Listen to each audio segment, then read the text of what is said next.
What if the people closest to you were secretly undermining your success and you couldn't even see it? Marcus Aurelius faced this exact betrayal in ancient Rome, and his wisdom revealed 8 hidden signs that someone is jealous of your progress. These timeless principles can protect you from emotional manipulation and help you identify toxic relationships before they destroy your peace of mind. The same patterns that existed 2,000 years ago are happening in your life right now, and once you understand these ancient secrets, you'll never be blindsided by jealousy again. Subscribe to the channel, leave your like and comment from which part of the world you're watching, because now I'm going to tell you everything. Have you ever shared exciting news, a promotion, a creative achievement, or personal milestone, only to notice something shift in someone's eyes? That brief flash of tightness around their smile, the subtle change in their voice, or the way they quickly redirect the conversation? There's that nagging feeling in your gut that something isn't right, but you can't quite name it. You leave the interaction feeling inexplicably drained rather than celebrated.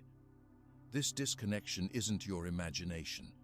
What you're experiencing is one of humanity's oldest social dynamics: hidden jealousy. That uncomfortable sensation is your intuition trying to protect you from an emotional undercurrent that few people have the courage to acknowledge directly. Your brain is actually remarkably good at detecting these subtle signals. Research from the University of California shows that we process facial micro-expressions in just 13 milliseconds, far faster than conscious thought. This means you're picking up on emotional cues long before you can articulate what feels wrong. It's a survival mechanism that evolved to help us navigate complex social environments. The ancient Stoics understood this dynamic intimately.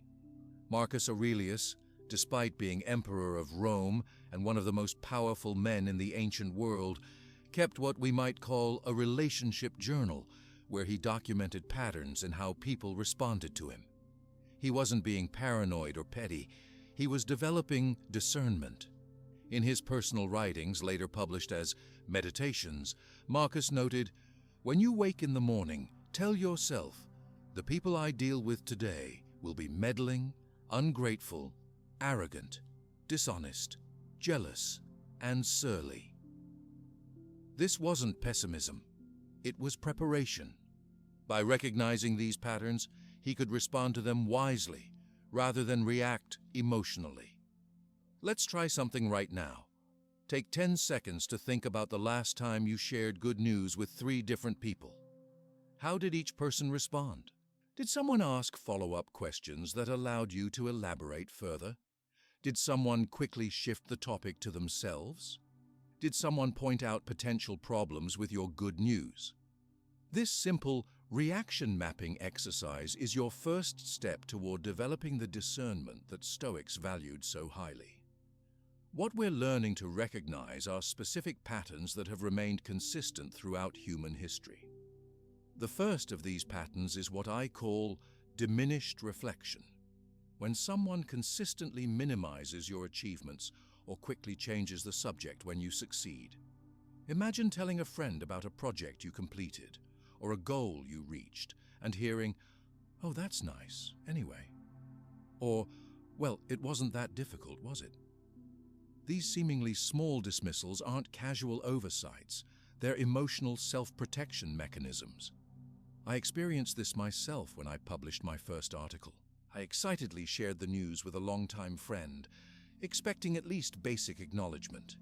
Instead, he glanced at it and immediately said, "The format looks pretty standard." "Hey, did you see that new movie that came out?" I felt deflated, but couldn't articulate why. Now I understand. I had encountered classic diminished reflection. The second pattern is comparison redirection, when someone immediately relates your achievement to themselves or someone else. You share good news, and they respond with, "That reminds me of when I..." or "That's similar to what my friend accomplished, except they did it without..."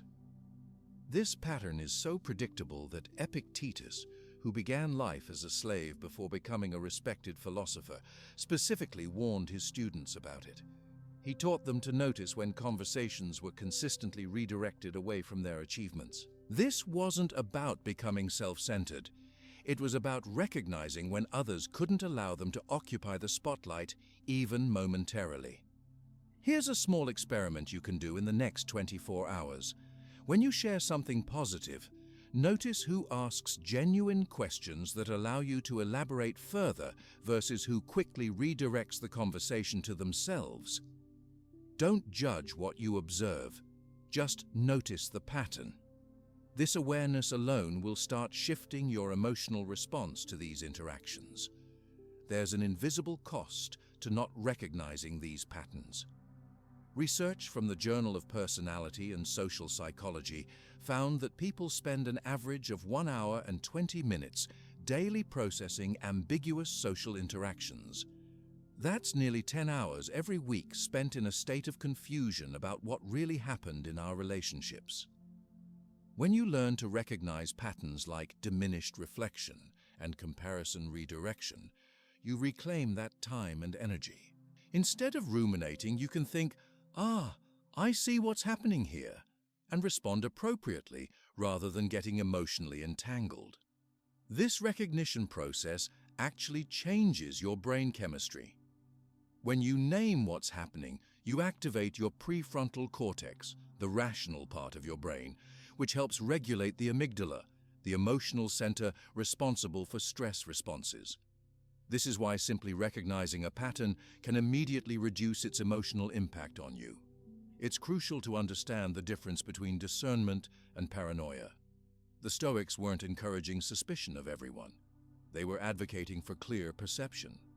Discernment says, I notice this pattern and will respond appropriately, while paranoia says, everyone is against me.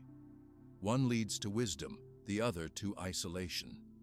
A client of mine, a talented designer, noticed that a particular colleague consistently exhibited signs of hidden jealousy whenever she received praise for her work. Rather than confronting him or cutting him off, she simply adjusted how much she shared with him about her projects.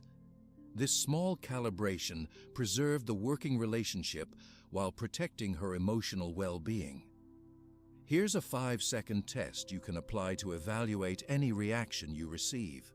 Ask yourself, if I were in their position, would I respond this way to a friend's good news? This simple question cuts through confusion and clarifies whether what you're experiencing is normal social interaction or something else entirely. The ancient Stoics kept records of interactions not to harbor resentments, but to see clearly. Marcus Aurelius wrote extensively about interactions with the Roman Senate, not because he was plotting revenge, but because documenting patterns helped him respond with wisdom rather than emotion. Try this tonight. Create a note in your phone called Reaction Patterns. The next time you share good news with someone, immediately afterward write down 1. What you shared. 2. Their exact response, as best you can remember. 3. How their response made you feel. 4. Which pattern their response might reflect. This simple practice creates distance between emotion and interpretation, exactly as Marcus Aurelius did each evening in his personal writings. You're not labeling people as jealous or toxic. You're simply collecting data about interaction patterns. A small business owner I worked with implemented this practice after consistently feeling confused by certain client interactions. Within just 2 weeks, she identified clear patterns that allowed her to prepare for difficult conversations rather than being blindsided by them. It wasn't that they became easier, she told me, but I was no longer confused about what was happening, which gave me back my power in the situation. The important thing to remember is that recognition is not about judgment. When you notice someone redirecting conversation away from your achievement, you're not concluding, this person is bad. You're simply observing, this is what happens in this relationship. This distinction is crucial for maintaining both clarity and compassion. Epictetus emphasized this when he taught, "Be concerned with the meaning, not just the words." He understood that surface interactions often mask deeper emotional currents. By paying attention to patterns rather than isolated incidents, you develop the ability to see what's really happening beneath social pleasantries. This recognition skill extends beyond jealousy to all forms of relational dynamics. Once you start noticing these patterns, you'll be amazed at how clearly you can read situations that previously left you confused and drained. For example, when someone consistently responds to your ideas with, "Yes, but," followed by a potential problem, you're encountering what the Stoics called false concern, criticism disguised as helpful feedback. Recognizing this pattern allows you to receive the information without the emotional weight attached to it. The real power of recognition comes not just from identifying negative patterns, but from confirming positive ones. When you notice who consistently asks follow-up questions, expresses genuine happiness for your success, or reaches out to check on your progress, you're also mapping your support network, the relationships that truly nurture your growth. Imagine going through life with this level of clarity about your interactions. The confusion and self-doubt that often follow difficult exchanges would be replaced with understanding and strategic response. This isn't about becoming cynical. It's about removing the fog that clouds your perception. Remember, the goal isn't to catch people being jealous so you can call them out or cut them off. The Stoic approach is much more nuanced. Recognize patterns so you can make informed decisions about where to invest your emotional energy and how to protect your peace of mind. In the coming days, as you practice recognizing these patterns, you'll likely experience moments of clarity that feel almost shocking. "So that's what's been happening all this time," is a common realization. This isn't because you've suddenly become more suspicious. It's because you've removed the filters that were preventing you from seeing what was already there. Now that you can identify these patterns, we need to explore the technique that Seneca, one of the richest men in Rome who almost lost everything, called protected distancing. He discovered there's a specific way to create emotional space without cutting off relationships. It's a technique that uses just 3 internal questions you can ask in any moment of tension. Recognizing those subtle patterns of jealousy is powerful, but what happens when you've identified them? That's where the real challenge begins. How do you protect yourself emotionally without cutting people off entirely? As Seneca discovered during his years in the Roman court, the answer isn't isolation, it's strategic distancing. Today, I'm going to share the exact method he developed during his most challenging relationships. A technique that creates emotional protection without sacrificing necessary connections. Imagine being able to interact with difficult people, that colleague who subtly undermines you, the family member who can't celebrate your success, or the friend who always redirects conversation to themselves, and walking away feeling completely intact, your energy preserved. This isn't about becoming cold or detached. It's about creating intelligent boundaries that protect your mental well-being. When I first discovered this approach, I was skeptical. I thought maintaining emotional boundaries meant either confrontation or complete withdrawal. But the Stoics developed something far more nuanced, a middle path that Seneca called internal separation. During his time advising Emperor Nero, perhaps the most volatile boss in history, Seneca perfected this technique out of necessity.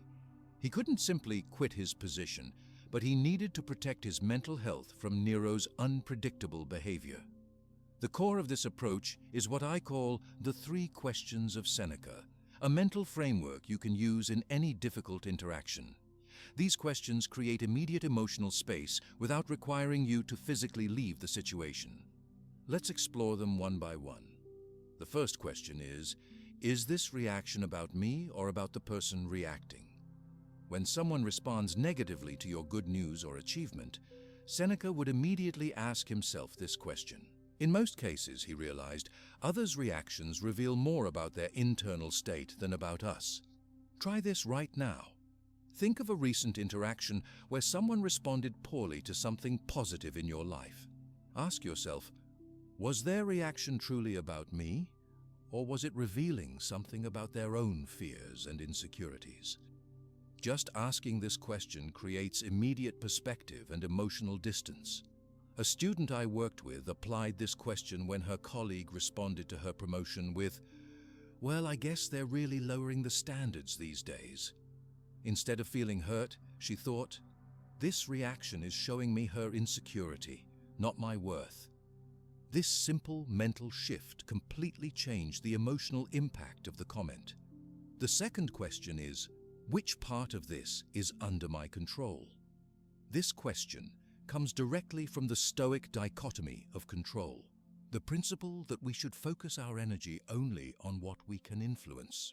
When faced with someone's jealousy or negativity, Seneca would quickly separate what he could control, his response, his boundaries, from what he couldn't, their emotions, their behavior. Take 5 seconds right now and apply this to a challenging relationship in your life. What aspects are actually under your control? Perhaps it's how much you share with this person, when you interact with them, or how you respond to their comments. Notice how focusing on these elements immediately gives you a sense of agency rather than helplessness. The third question is, how would someone with perfect inner tranquility respond to this? This question invokes what Stoics called the sage, the ideal of perfect wisdom. By imagining how someone with complete emotional mastery would handle the situation, you create a model for your own response. This isn't about perfection, it's about direction.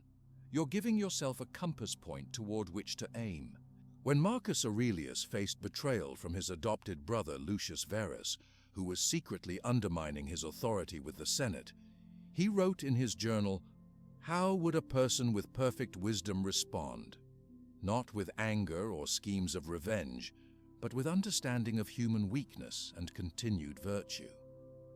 This perspective guided his actions and preserved his inner peace despite the betrayal. Neuroscience confirms the power of this three-question technique. When you ask these questions, you activate your prefrontal cortex, the rational part of your brain, which helps regulate emotional responses.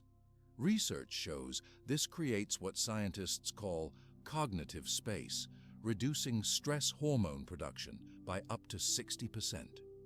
In essence, you're interrupting the automatic stress response by engaging the thinking part of your brain. A business owner I mentored used these 3 questions when dealing with a particularly difficult client who seemed determined to undermine every success. "Before I learned this technique, I'd be anxious for hours before our calls," she told me. "Now I take 30 seconds to run through these questions and I enter the conversation with a completely different energy. The client hasn't changed, but my experience of our interactions has transformed completely." It's important to understand that strategic distancing is not the same as disconnection. The Stoics valued human relationships deeply. Seneca wrote extensive letters on friendship, emphasizing its importance for a well-lived life. What they advocated was not isolation, but discernment about where and how we invest our emotional energy. This brings us to the practical application, creating what I call sharing zones. This means consciously deciding what to share with each person in your life based on their demonstrated capacity to respond supportively. This isn't about manipulation, it's about aligning your vulnerability with people's actual, not hoped-for, ability to handle it well. Think about your relationships as concentric circles. In the innermost circle are the few people who have consistently shown they can celebrate your successes without redirection, diminishment, or backhanded compliments. These are your full sharing relationships. In the next circle are people who can handle some good news but might struggle with your biggest achievements. The outer circles include those who have repeatedly shown they struggle with your success. Take a moment now to mentally place 3 important people in your life into these circles.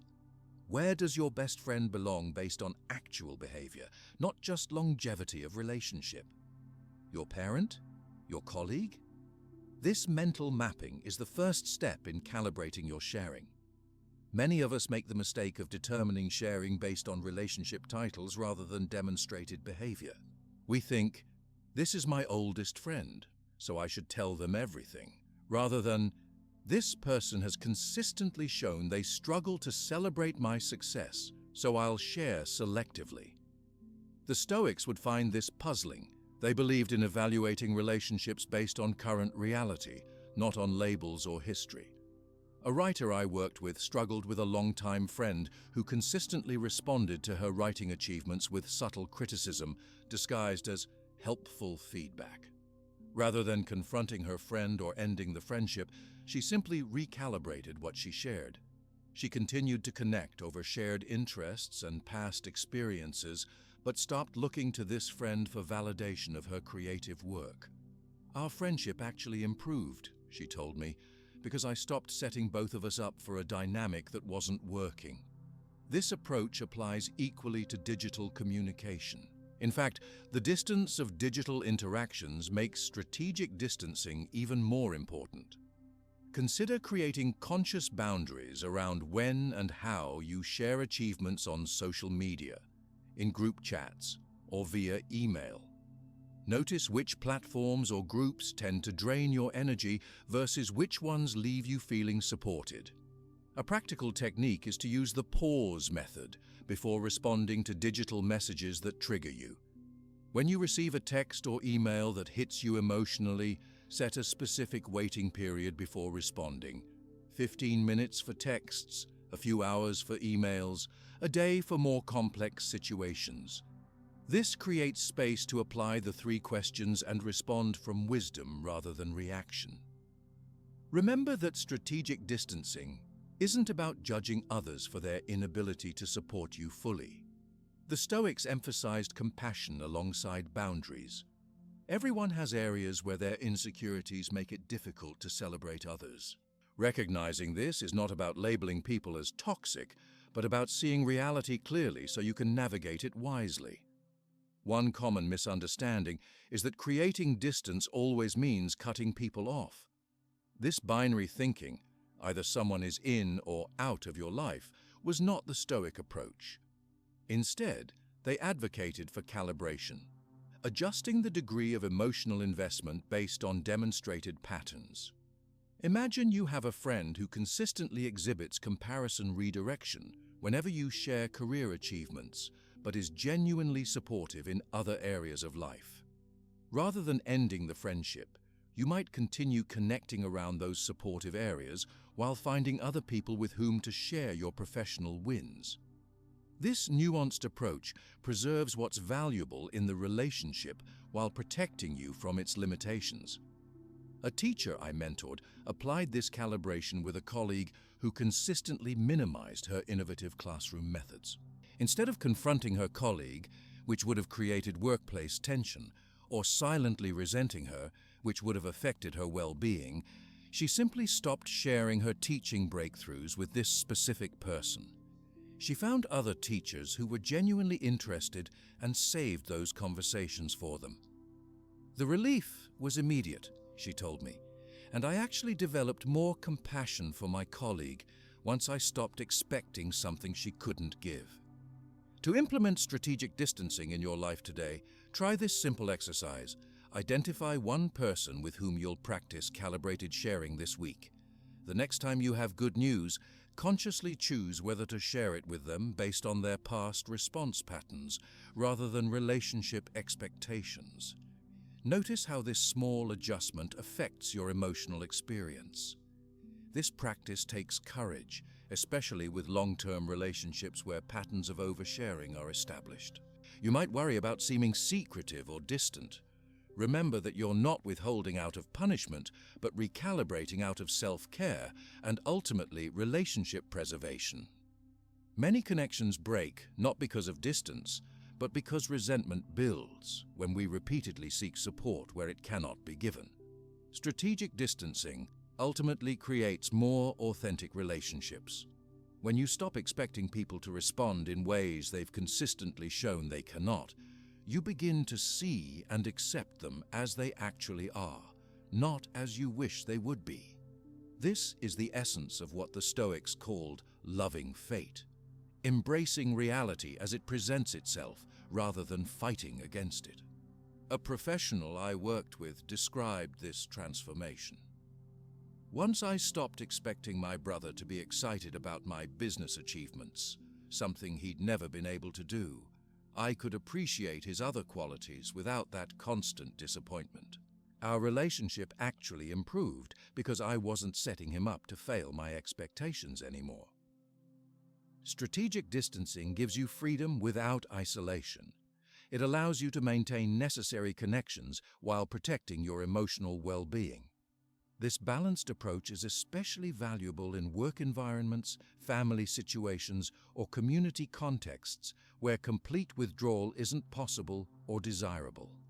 The distancing method is powerful for protecting you from others' reactions, but what about preparing for difficult interactions before they happen? This is where we turn to one of the most counterintuitive but effective Stoic practices. Epictetus, a former slave who found freedom through philosophy, called it premeditation of evils. It sounds negative, but it's actually a revolutionary tool that reprograms your brain to become immune to disappointments. Tech executives now pay thousands for retreats to learn what you're about to discover in the next few minutes. Strategic distancing gives us tools to handle difficult interactions, but what if we could prepare our minds before these situations even occur? This is where we encounter one of the most powerful yet counterintuitive Stoic practices. Imagine waking up tomorrow with such mental preparation that nothing anyone says or does could disturb your inner peace. This isn't wishful thinking. It's exactly what the ancient Stoics achieved through a technique they practiced every single day. The technique is called premeditatio malorum, the premeditation of evils. And despite its ominous name, it's actually one of the most liberating practices in the Stoic arsenal. This isn't about becoming pessimistic or expecting the worst from people. It's about removing the element of surprise from difficult situations, which is often what causes the most emotional damage. Think about it. When someone responds to your good news with jealousy or criticism, what hurts most isn't usually the response itself, but the fact that you weren't prepared for it. You expected celebration and got diminishment instead. That gap between expectation and reality is where suffering thrives. Marcus Aurelius understood this perfectly. Each morning before meeting with the Senate or his advisors, he would take a few moments to mentally prepare himself. In his meditations, he wrote, "When you wake up in the morning, tell yourself, the people I deal with today will be meddling, ungrateful, arrogant, dishonest, jealous, and surly." This wasn't because he had a negative view of humanity. It was strategic preparation. Imagine Marcus, the most powerful man in the ancient world, sitting quietly in the early morning light, mentally rehearsing how he would respond when a senator tried to undermine him, or when an advisor showed subtle jealousy of his authority. By anticipating these reactions, he removed their power to disturb his equilibrium when they actually occurred. Let's try a small version of this practice right now. Think about an upcoming situation where you'll be sharing something positive, perhaps a work achievement, creative project, or personal milestone. Now take 30 seconds to visualize 3 potential negative responses you might encounter. Someone changing the subject, someone pointing out potential problems, or someone relating it back to themselves. Picture these responses in detail. How would the person look? What might they say? Now, imagine yourself responding with calm confidence, neither defensive nor deflated. Did you feel the shift that just happened? By visualizing these scenarios in advance, you've already begun to dilute their emotional impact. When you actually encounter them, if you do, They'll feel familiar rather than shocking. Your brain will think, "Ah, I've seen this before," rather than triggering a stress response. This practice isn't about pessimism, it's about psychological inoculation. Just as a vaccine works by introducing a small amount of a pathogen to build immunity, mental premeditation introduces small doses of adversity to build emotional resilience. Research from Harvard Medical School shows that this type of mental rehearsal actually creates neural pathways that make your real-time responses more measured and effective. Epictetus, who endured slavery before becoming a renowned philosopher, taught this technique to students from all walks of life. Having risen from nothing to become highly respected, he understood how others' jealousy could emerge when his influence grew. He taught his students, when planning any action, consider what precedes and follows, and then proceed. Otherwise, you will begin enthusiastically because you haven't thought about any of the consequences. But later, when difficulties emerge, you will give up disgracefully. In modern terms, this means visualizing not just the positive outcomes of sharing your success, but also the potential negative reactions and how you'll handle them. This isn't being negative, it's being prepared. A business owner I know practices this technique before every major announcement. Before sharing a company milestone with her team, she takes 5 minutes to visualize potential responses, both supportive and challenging. She mentally rehearses how she'll maintain her composure if someone seems dismissive or tries to minimize the achievement. It's like creating an emotional fire drill, she explained. When you've practiced how you'll respond to difficulties, you don't panic when they actually happen. The most powerful aspect of this technique is its simplicity. You don't need special equipment or hours of meditation. You can practice it in just 2 minutes each morning. Here's how. First, take 3 deep breaths to center yourself. Then, mentally scan your upcoming day and identify 1 or 2 situations where you might encounter difficult responses. Perhaps a meeting where you'll present ideas, a conversation where you'll share news, or an online post about an achievement. For each situation, visualize a challenging reaction you might face. See yourself maintaining composure and mentally rehearse how you'll respond with dignity rather than emotion. This morning practice recalibrates your expectations. Instead of hoping everyone will be supportive and being devastated when they're not, you create a more realistic framework. When someone does respond positively, it becomes a pleasant surprise rather than an expectation. And when you encounter negativity, you think, "Yes, I anticipated this might happen," rather than being thrown off balance. The science behind this technique is fascinating. When you mentally rehearse challenging scenarios, you activate the same neural circuits that would engage during the actual experience. Neuroscientists call this simulation, and it's a powerful way to train your brain without actually experiencing the stressor. Studies show that this mental practice reduces cortisol, the stress hormone production, by up to 30% when you actually encounter the situation you've rehearsed.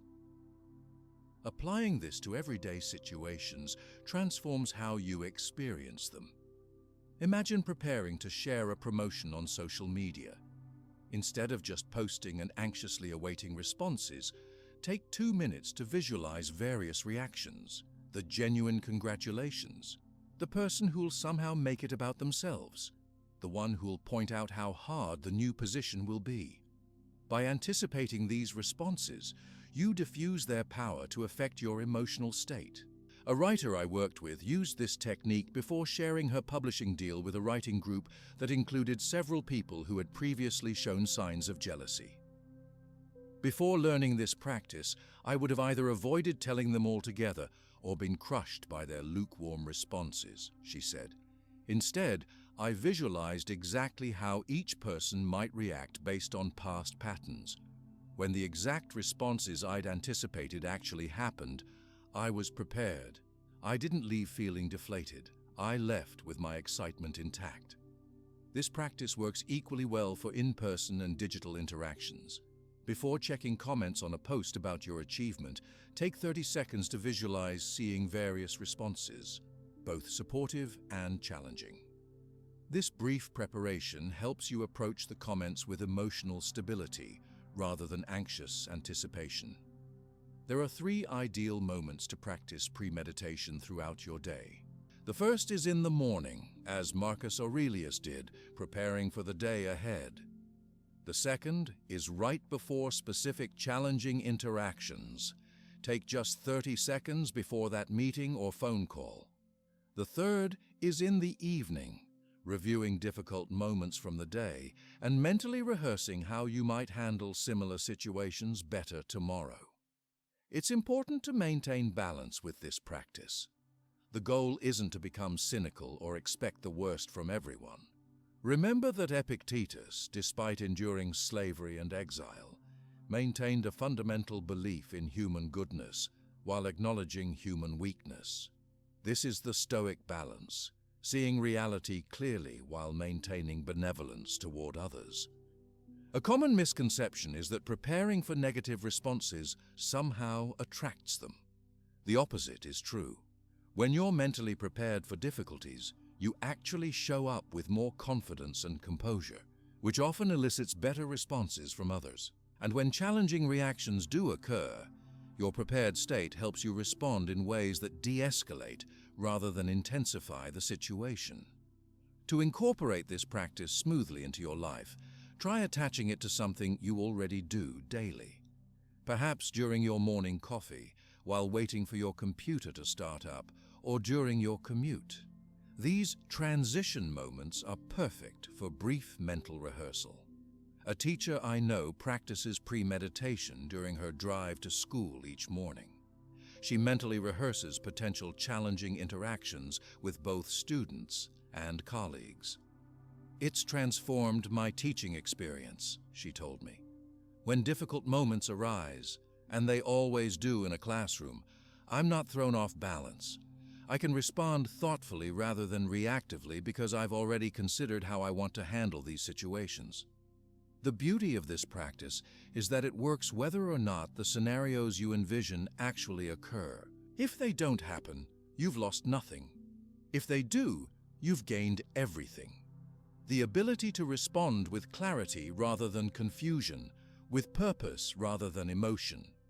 This preparation is particularly valuable when sharing achievements with people who have consistently shown signs of jealousy. Instead of avoiding sharing or being wounded by their response, you can enter the interaction with your eyes open. "I'm choosing to share this with awareness of how they might respond" becomes your mindset, rather than hoping this time will be different.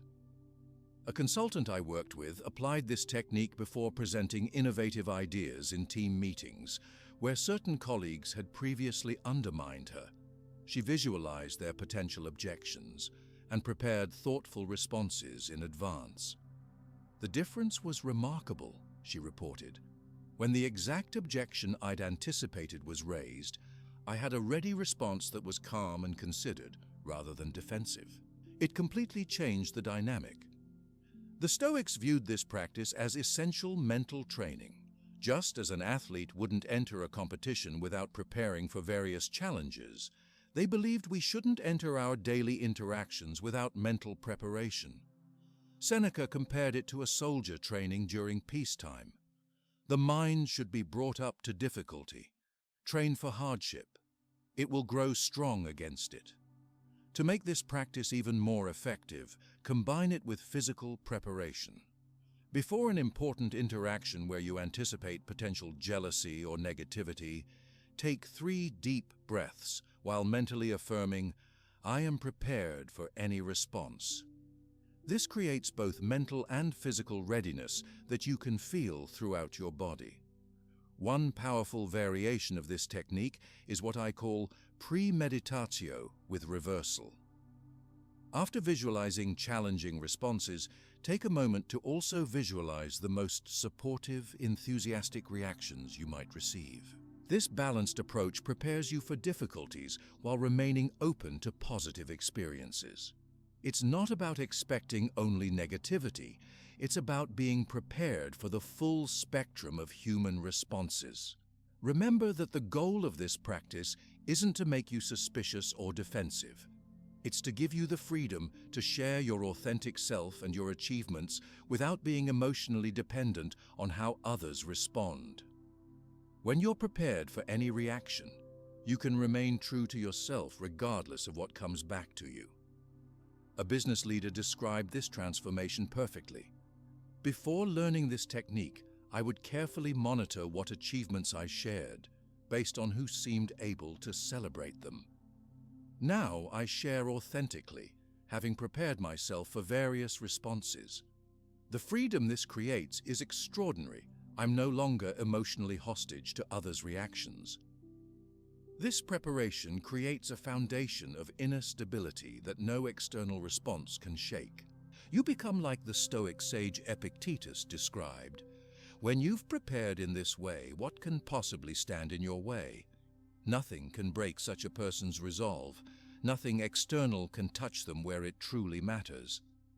The premeditation of difficulties is powerful for preparing you in advance. But what about those moments when you're caught off guard?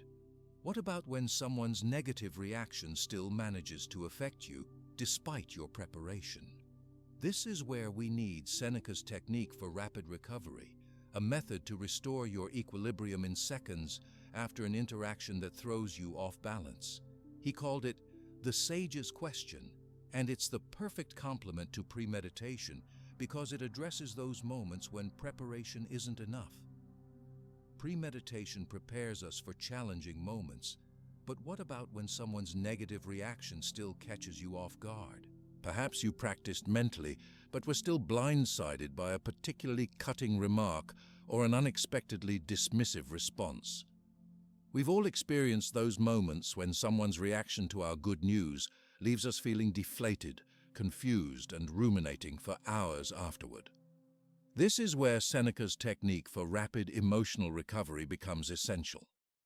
Have you ever left a conversation and then spent the entire drive home mentally replaying it, thinking of all the things you should have said? Or checked your phone to find a dismissive comment that somehow ruins your entire day? These emotional hangovers drain enormous energy, and the ancient Stoics developed specific techniques to address them. Seneca, who navigated the treacherous political landscape of imperial Rome, created what I call the 40-second recovery protocol, a 3-step process you can use anywhere to quickly restore your emotional equilibrium after a destabilizing interaction. The centerpiece of this method was what he called the sage's question, which completely reframes how you process others' reactions. When someone responded negatively to Seneca's ideas or achievements, he would immediately ask himself, "Does this opinion come from someone whose wisdom I respect?" This simple question creates immediate perspective. It's not about dismissing everyone's feedback, it's about properly weighing opinions based on the source. Think about it this way. If you were learning to play chess, would you give equal weight to advice from a chess master versus someone who barely knows how the pieces move? Of course not. Yet in our emotional lives, we often treat all opinions as equally significant, allowing someone's casual dismissal to affect us as deeply as thoughtful feedback from someone we genuinely respect. Let me walk you through the complete 3-step recovery protocol that you can use anywhere.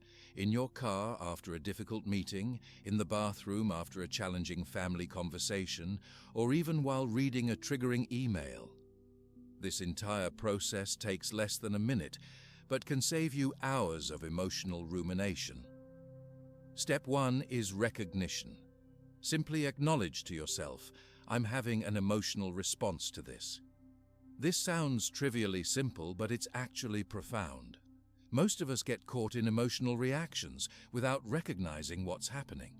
By explicitly naming it, you create a tiny but crucial gap between stimulus and response. Marcus Aurelius practiced this constantly, writing in his journal about stepping back from the emotion to observe it rather than being consumed by it. Try this right now. Think of a recent interaction that bothered you. Simply say to yourself, I notice I'm still having feelings about this interaction. Feel the subtle shift that happens when you become the observer of your emotion rather than being identified with it. Step 2 is conscious breathing. The Stoics understood something that neuroscience has only recently confirmed. Breath is the fastest way to regulate your nervous system. When someone's jealous or dismissive response triggers you, your breathing naturally becomes shallow and rapid. By intentionally changing your breath pattern, you signal to your brain that you're safe. The technique I recommend is called the 4-7-8 breath. Inhale for 4 counts, hold for 7 counts, and exhale for 8 counts. This extended exhale activates your parasympathetic nervous system, the rest and digest response, which counteracts the stress reaction. Let's practice this together right now. Take a deep breath in for 4 counts, hold for 7, and exhale slowly for 8 counts. Notice how your body already feels slightly calmer after just one breath. The ancient Stoics had their own variations of breathing practices. Seneca described focusing on the sensation of breath to call back the mind when it has begun to slip away. Step 3 is reappraisal, asking 3 specific questions that completely transform how you interpret what just happened. This is where the sage's question comes in, along with 2 additional questions that help reframe the interaction. First, does this opinion come from someone whose wisdom I respect? Second, what part of this reaction is about them, not me? Third, how would I advise a friend in this exact situation? These questions activate what neuroscientists call cognitive reappraisal, the ability to change your emotional response by changing how you think about the situation. Research shows this technique can reduce activity in the amygdala, your brain's alarm system, while increasing activity in the prefrontal cortex, your brain's wise executive. Let's apply this protocol to a common scenario. Imagine you've just shared news about a promotion with a colleague and they responded with, "Oh, that department? I heard they're having budget issues. Good luck with that." You feel that familiar sinking sensation in your stomach as your excitement deflates. Now, implement the recovery protocol. Step 1. I notice I'm feeling deflated by that response. Step 2. Take a 4-7-8 breath. Step 3. Ask yourself the 3 reappraisal questions. Has this person demonstrated wisdom about career matters that you respect? Probably not. What might their response reveal about their own insecurities or situation? Perhaps they're feeling stuck in their own role. What would you tell a friend who received this exact comment? Probably that the comment says more about the colleague than about their achievement. The entire process takes less than a minute, but the emotional shift can be profound. Instead of carrying that deflated feeling for hours, you've processed and released it. This rapid recovery technique works equally well for digital interactions, which have become a major source of emotional triggers in modern life. When you receive a text or email that provokes a strong reaction, implement what I call strategic waiting, the modern application of what Seneca called delayed response. Seneca advised, count to 10 before speaking when angry, and to 100 if very angry. In digital terms, this means waiting before responding to triggering messages. Set specific timeframes based on the medium, perhaps 15 minutes for texts, 2 hours for emails, and 24 hours for significant digital conflicts. During this waiting period, apply the recovery protocol to ensure you respond from wisdom rather than reaction. It's important to understand the crucial difference between recovery and suppression. The Stoics never advocated suppressing emotions, a common misconception about their philosophy. Instead, they taught processing emotions efficiently. Recovery isn't about pretending you don't feel anything. It's about feeling it, processing it quickly, and returning to equilibrium rather than dwelling in the emotional state for hours or days. Epictetus explained this distinction beautifully when he said, "Make the best use of what is in your power, and take the rest as it happens." He wasn't suggesting we shouldn't have emotional responses, but rather that we should focus our energy on how we process those responses, rather than trying to control others' behavior. Another powerful technique within the recovery framework is what I call the impartial observer method. When you're emotionally entangled in a situation, imagine it happening to someone else and consider what advice you would give them. This mental step back instantly creates emotional distance that allows for clearer thinking. Try this right now. Think of a recent situation where someone responded poorly to your good news. Now imagine your best friend telling you this exact same story about their experience. What would you say to them? Would you tell them to ruminate on it for days, or would you help them see it in perspective? This shift in viewpoint often reveals how much harsher we are with ourselves than we would be with others. A professional I worked with used this recovery protocol after experiencing subtle sabotage in a team meeting. A colleague had dismissed her project's success by immediately pointing out minor flaws after her presentation. "Before learning this technique, that kind of undermining would have affected me for days," she explained. "I'd replay the interaction, doubt my work, and worry about others' perceptions.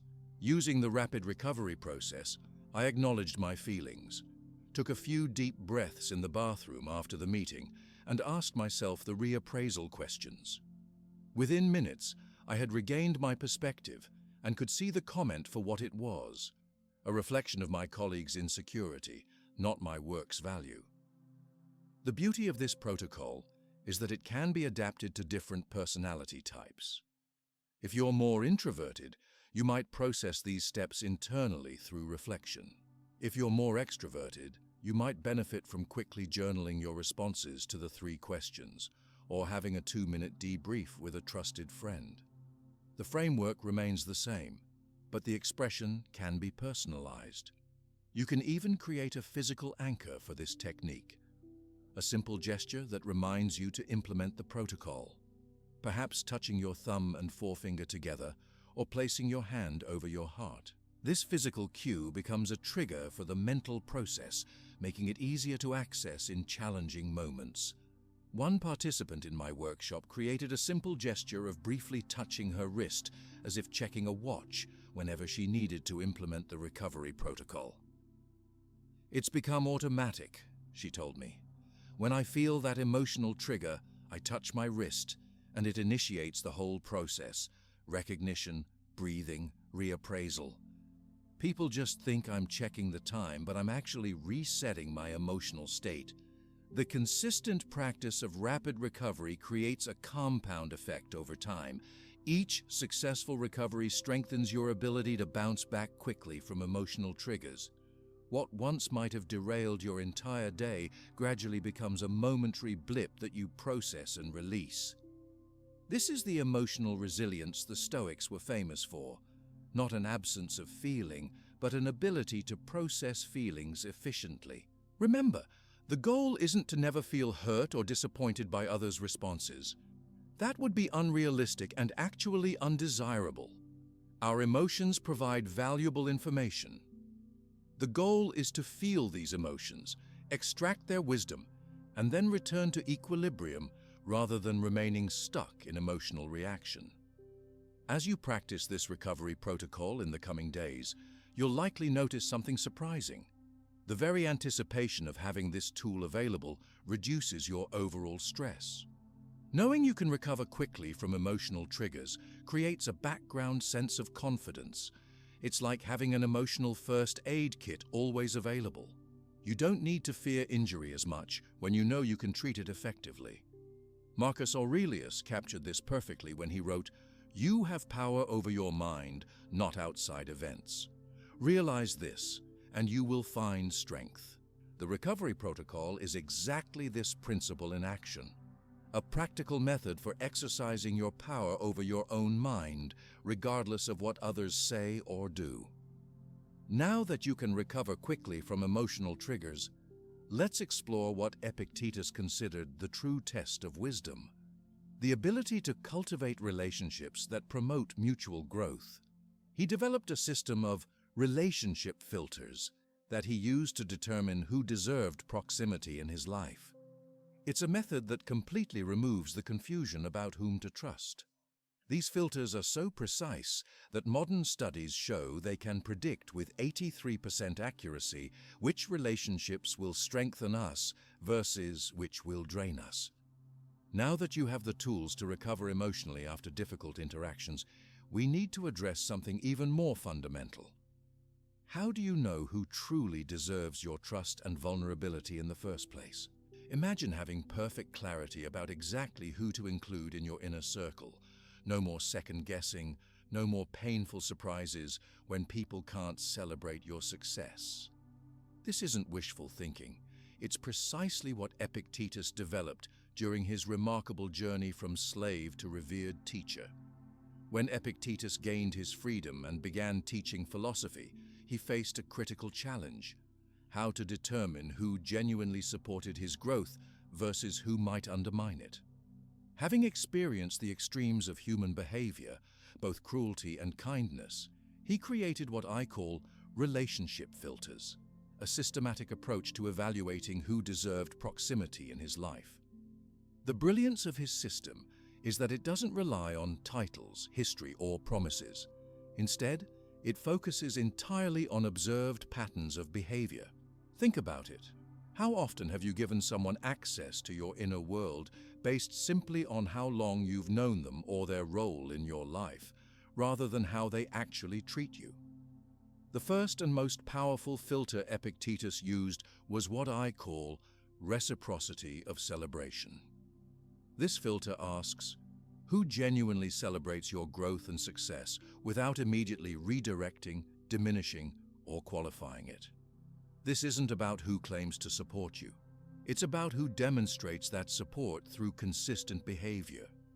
Let's try a practical experiment right now. Think of the last 3 times you shared good news of varying significance. Perhaps a small daily win, a medium achievement, and something truly meaningful to you. Now, for each of those moments, recall exactly how 3 different people in your life responded.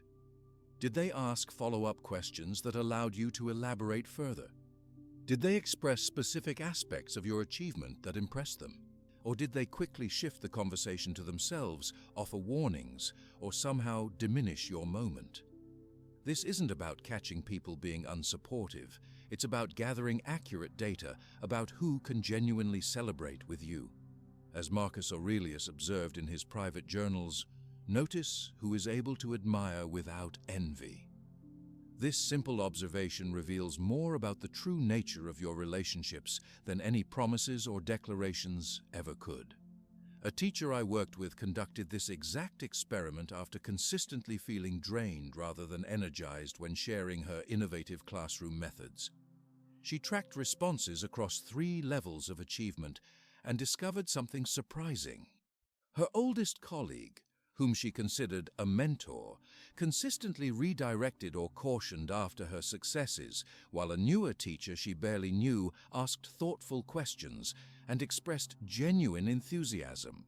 This clarity allowed her to recalibrate where she shared her professional excitement.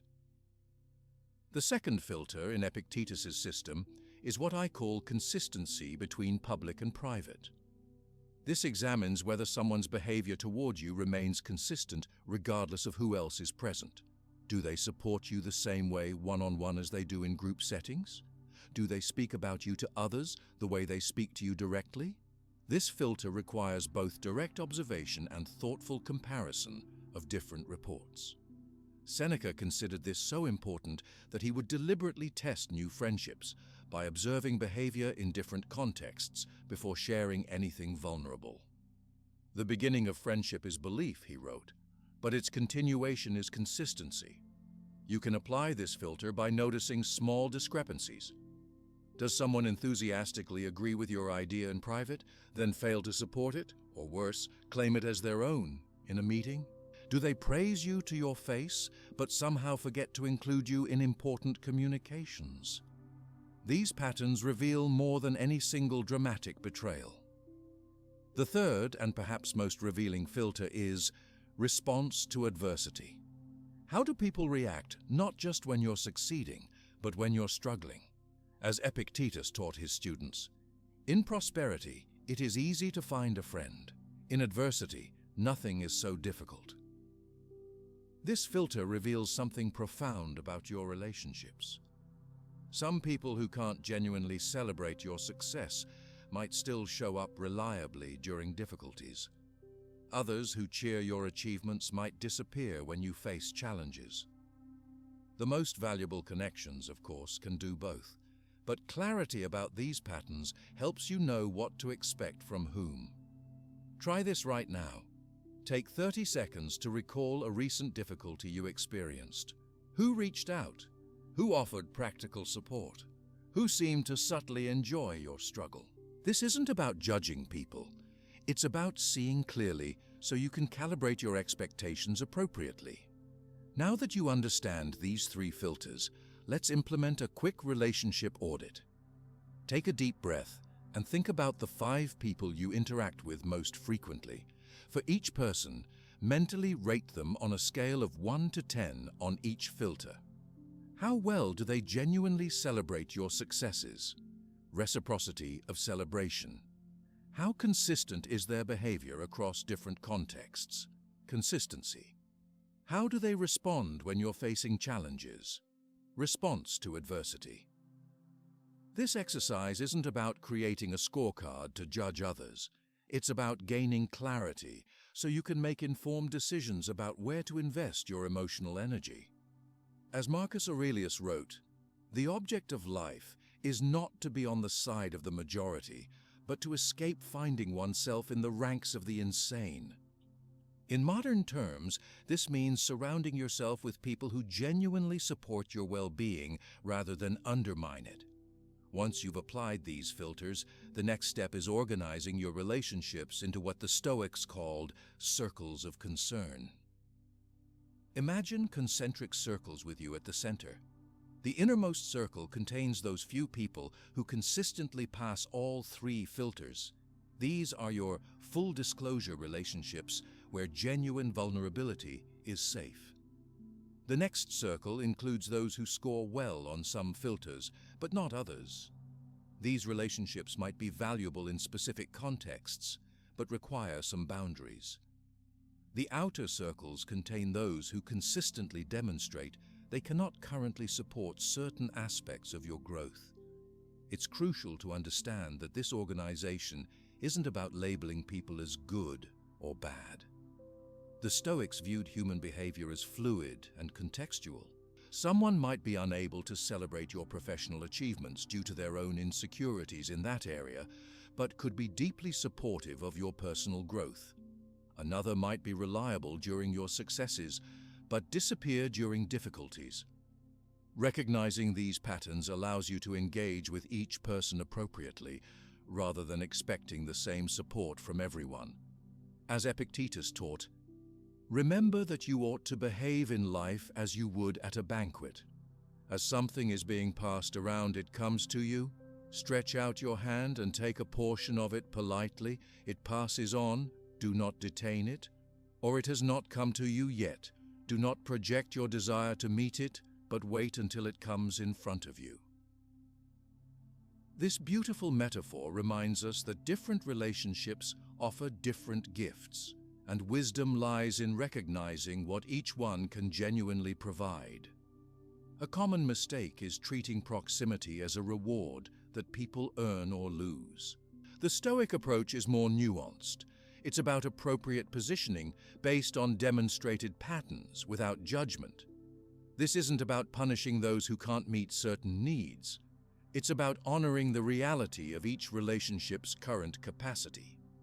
For example, if you notice that a longtime friend consistently exhibits comparison redirection whenever you share professional achievements, you might decide to preserve the friendship around shared interests and history while finding other people with whom to share your career milestones. This isn't deceptive. It's a compassionate recognition of current limitations. A manager I worked with applied these filters and discovered that his most trusted team member consistently failed the consistency filter, supportive in private, but undermining in group settings. Rather than ending the working relationship, he simply adjusted how and when he shared developing ideas, saving certain conversations for those who demonstrated greater consistency. It wasn't about shutting him out, he explained, but about being strategic with information based on proven patterns. This same filtering approach applies to digital relationships. Take a moment to consider your social media connections through these 3 filters. Who consistently engages positively with your achievements? Who shows up differently in direct messages versus public comments? Who reaches out during difficulties? This awareness might lead you to be more intentional about what you share, where, and with whom. One practical technique for testing relationships safely is what I call calibrated sharing. This involves deliberately sharing small pieces of increasingly meaningful information and carefully observing responses before moving to deeper levels of vulnerability. Seneca practiced this by revealing minor challenges to new acquaintances and watching carefully how they handled this information before sharing anything more significant. Try this in the coming week. Choose something mildly positive that matters to you. Share it with someone you're unsure about and observe not just their immediate response, but their follow-up behavior. Do they remember what you shared? Do they ask about it later?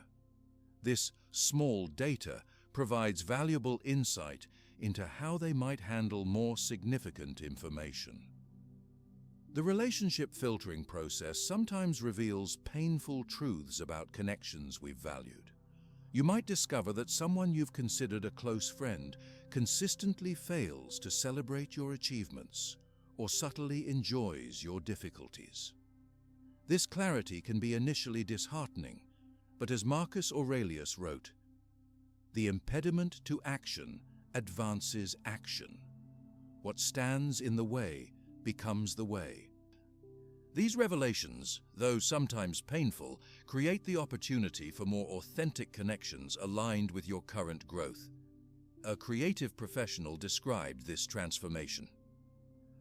After applying the filters, I realized that 2 of my oldest friends couldn't genuinely celebrate my artistic success.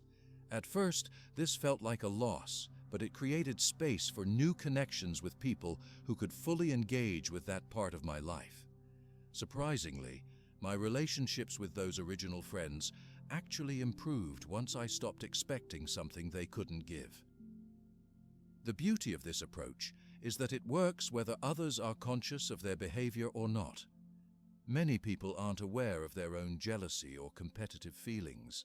By focusing on patterns rather than intentions, you can respond wisely to what actually happens rather than what you hope might happen or what others claim they feel. As you implement these relationship filters in the coming days, remember that the goal isn't perfect relationships. That's neither possible nor desirable. The goal is clarity and appropriate expectations. Some connections might be valuable for shared history, others for intellectual stimulation, others for emotional support. Very few will excel in all dimensions, and that's perfectly fine. What matters is that you engage with people based on their demonstrated capacity, rather than your wishful thinking about who they should be. This clarity brings a profound sense of peace because you're no longer expecting water from a stone or feeling confused when patterns repeat. Filtering relationships effectively creates a foundation for authentic connection. But what happens when even your carefully selected inner circle includes people who sometimes struggle to support you? This is where we enter the realm of what Marcus Aurelius called value inversion, the remarkable ability to extract benefit even from the most challenging relationships. He discovered a way to transform critics into teachers and obstacles into opportunities through a perspective shift so powerful that it can turn your greatest detractor into your most valuable growth catalyst. What if each difficult person in your life, that colleague who subtly undermines you, the friend who can't celebrate your success, the family member who always finds fault, was actually placed there for a specific purpose? What if, rather than being obstacles to overcome, these challenging relationships were actually opportunities for extraordinary growth? This perspective shift is exactly what Marcus Aurelius discovered during the most difficult periods of his reign, and it completely transformed how he viewed the people who opposed him. The technique Marcus developed has a beautiful name in Stoic philosophy: the obstacle is the way. In his private journals he wrote, "The impediment to action advances action. What stands in the way becomes the way." This wasn't just philosophical wordplay. It was a practical approach born from necessity as he faced betrayal from those closest to him, including his adopted brother Lucius Verus, who secretly undermined his authority with the Senate. Instead of becoming bitter or seeking revenge, Marcus developed what I call value inversion, the ability to extract benefit from even the most difficult relationships. Imagine being able to transform your harshest critic into your most valuable teacher. That's exactly what this technique accomplishes. Let's start with identifying the hidden gift in challenging interactions. Every difficult person in your life is inadvertently teaching you something essential, if you're willing to look for it. Take a moment right now and think of someone who consistently triggers or frustrates you. What might this person be teaching you? Perhaps patience, boundary setting, or how to communicate more clearly. Maybe they're revealing a sensitivity within yourself that needs healing or strengthening. Try this. Close your eyes for 5 seconds and ask yourself, what quality or skill am I developing because this person is in my life? The answer might surprise you. One of the most powerful practices in the Stoic arsenal is what I call paradoxical gratitude, finding the specific benefit in difficulty. This isn't toxic positivity or pretending problems don't exist. It's about extracting value from reality exactly as it is. Seneca practiced this during his exile, writing, "It is in times of security that the spirit should be preparing itself for difficult times." A business owner I worked with applied this principle to a particularly critical investor who seemed to find fault with every decision. Instead of just enduring these interactions, she began asking herself, what valuable perspective might this person be offering that others won't? She realized this critic was identifying potential problems that more supportive advisors overlooked. While the delivery was harsh, the content often contained valuable insights that strengthened her business plan. By inverting the value of this relationship, she transformed a source of stress into a competitive advantage. Marcus Aurelius identified 4 types of what he called relational mirrors, ways difficult people reflect aspects of ourselves we need to see. Take a moment to consider which of these mirrors might be active in your challenging relationships. The sensitivity mirror. People who trigger emotional reactions are often highlighting unhealed areas within ourselves. The value mirror. Those who frustrate us frequently violate our core values, thus clarifying what we truly stand for. The projection mirror. Sometimes what irritates us in others are traits we deny in ourselves. The growth mirror.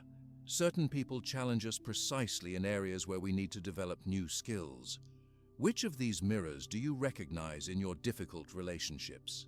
Just this awareness begins the transformation from frustration to insight.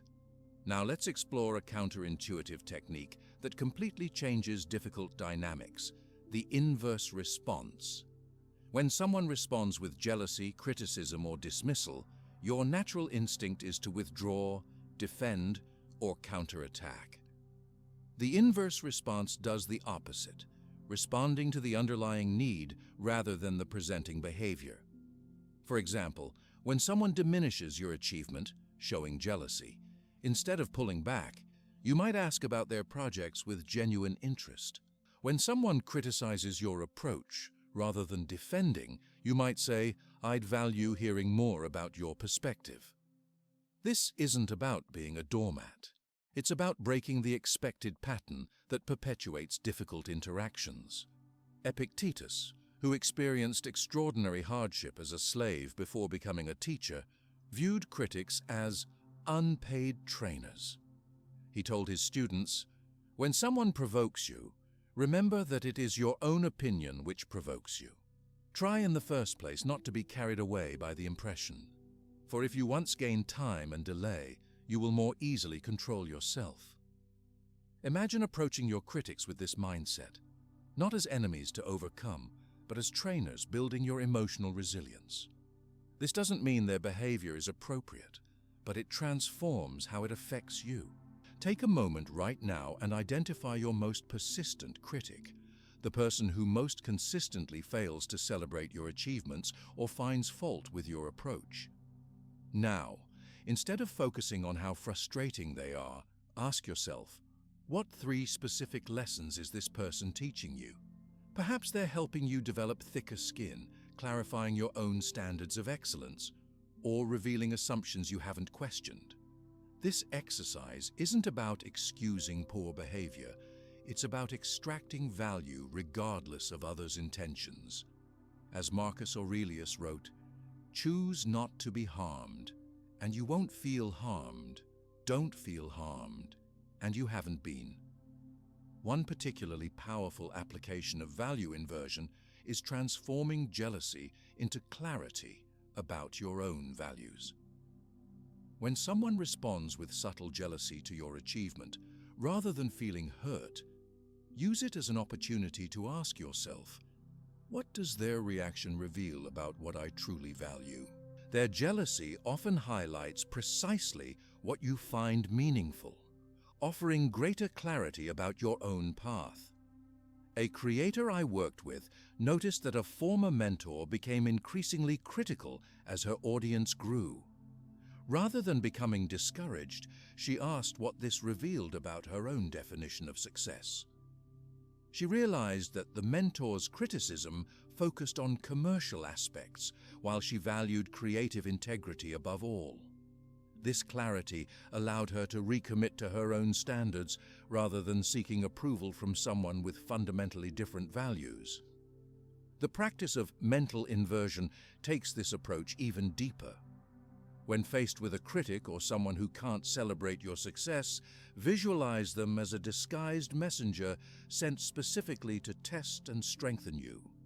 This perspective shift, seeing the difficult person as serving a purpose in your development, completely transforms the emotional experience of the interaction. Try this right now. Think of your most challenging relationship. For just 30 seconds, imagine this person was placed in your life specifically to help you develop a quality you need. How does this shift your feelings toward them? This isn't magical thinking. It's a practical reframing that changes your relationship to difficulty. As Epictetus taught, it's not what happens to you, but how you respond to it that matters. A particularly valuable application of value inversion is extracting learning from online criticism. Social media has created unprecedented opportunities for both connection and criticism, and the Stoic approach offers a powerful framework for navigating negative feedback. When you receive a critical comment on something you've shared online, try this 3-step value inversion process. 1. Ask, is there any useful information here, regardless of how it's delivered? 2. Consider, what does this reaction reveal about my audience that could help me communicate more effectively? 3. Reflect, how is this building my resilience and clarity? This approach doesn't mean you accept abuse or engage with trolls. It means you extract value even from interactions that weren't intended to be helpful. Marcus Aurelius would call this turning the obstacle upside down, finding advantage in what appears to be only disadvantage. It's crucial to maintain balance when practicing value inversion. The goal isn't to become a martyr who endures mistreatment by reframing it as growth opportunities. The Stoics emphasized practical wisdom, knowing when to extract value from difficulty and when to remove yourself from harmful situations. Value inversion works alongside boundaries, not instead of them. As Seneca wrote, Associate with people who are likely to improve you. Welcome those whom you are capable of improving. The process is a mutual one. People learn as they teach. Some relationships may serve a temporary learning purpose, but aren't meant for long-term engagement. Discernment about this distinction is part of Stoic wisdom.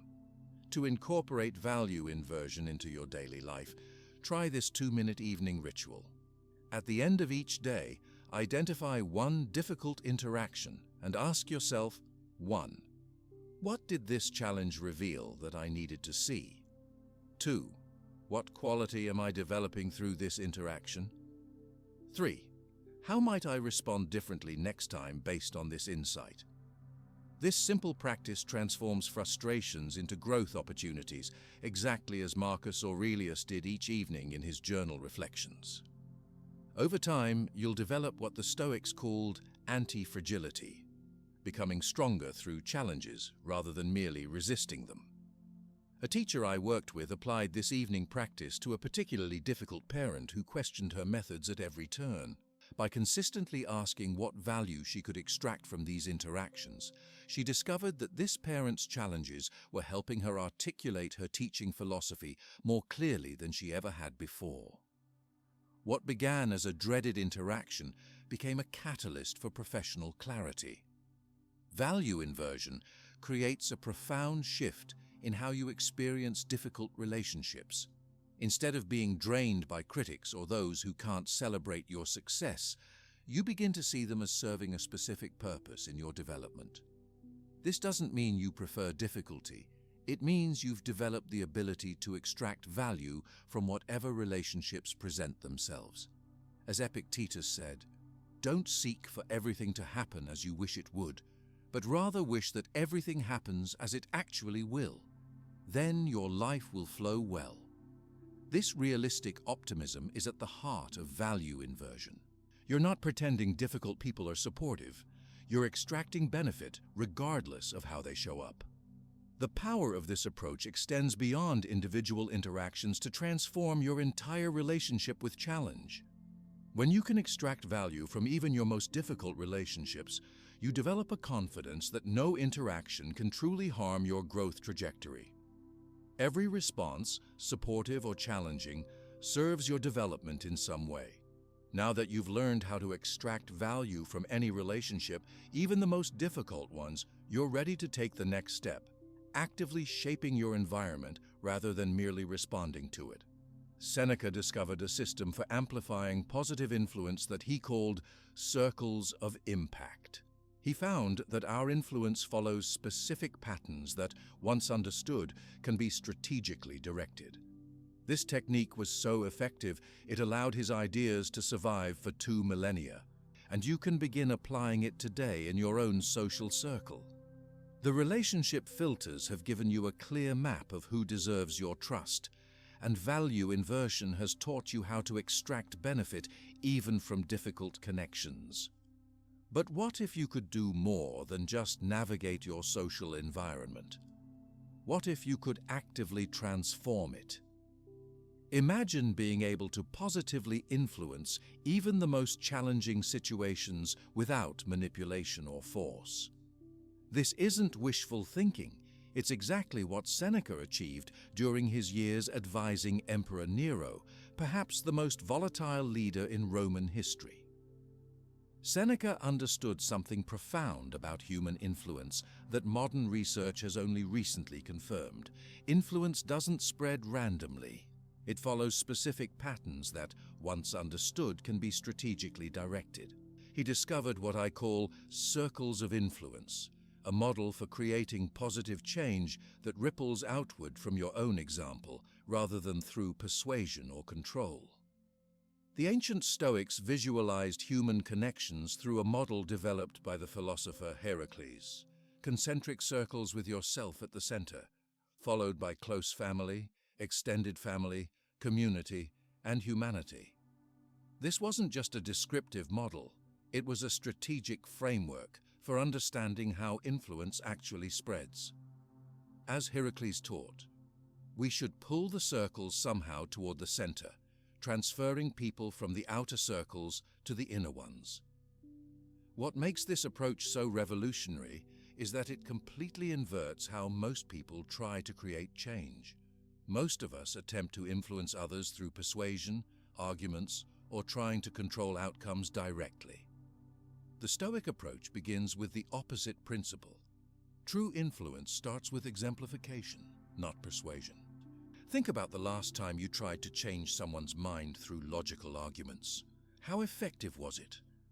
Now recall a time when you were influenced by simply observing someone living according to their principles. Which had the greater impact? As Epictetus noted, don't explain your philosophy, embody it. Seneca demonstrated this principle during his years in Nero's court.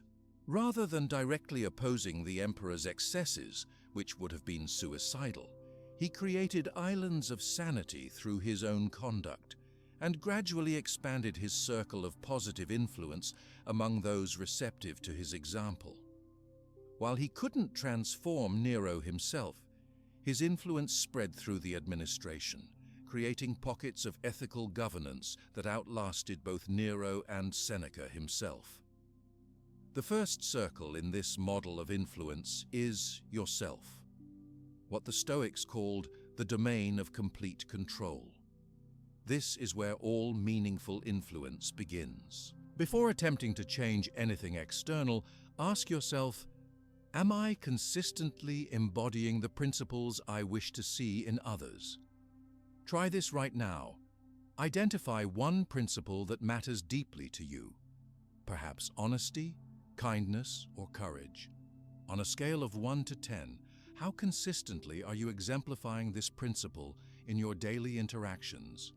Don't aim for perfection, but for integrity between your values and actions.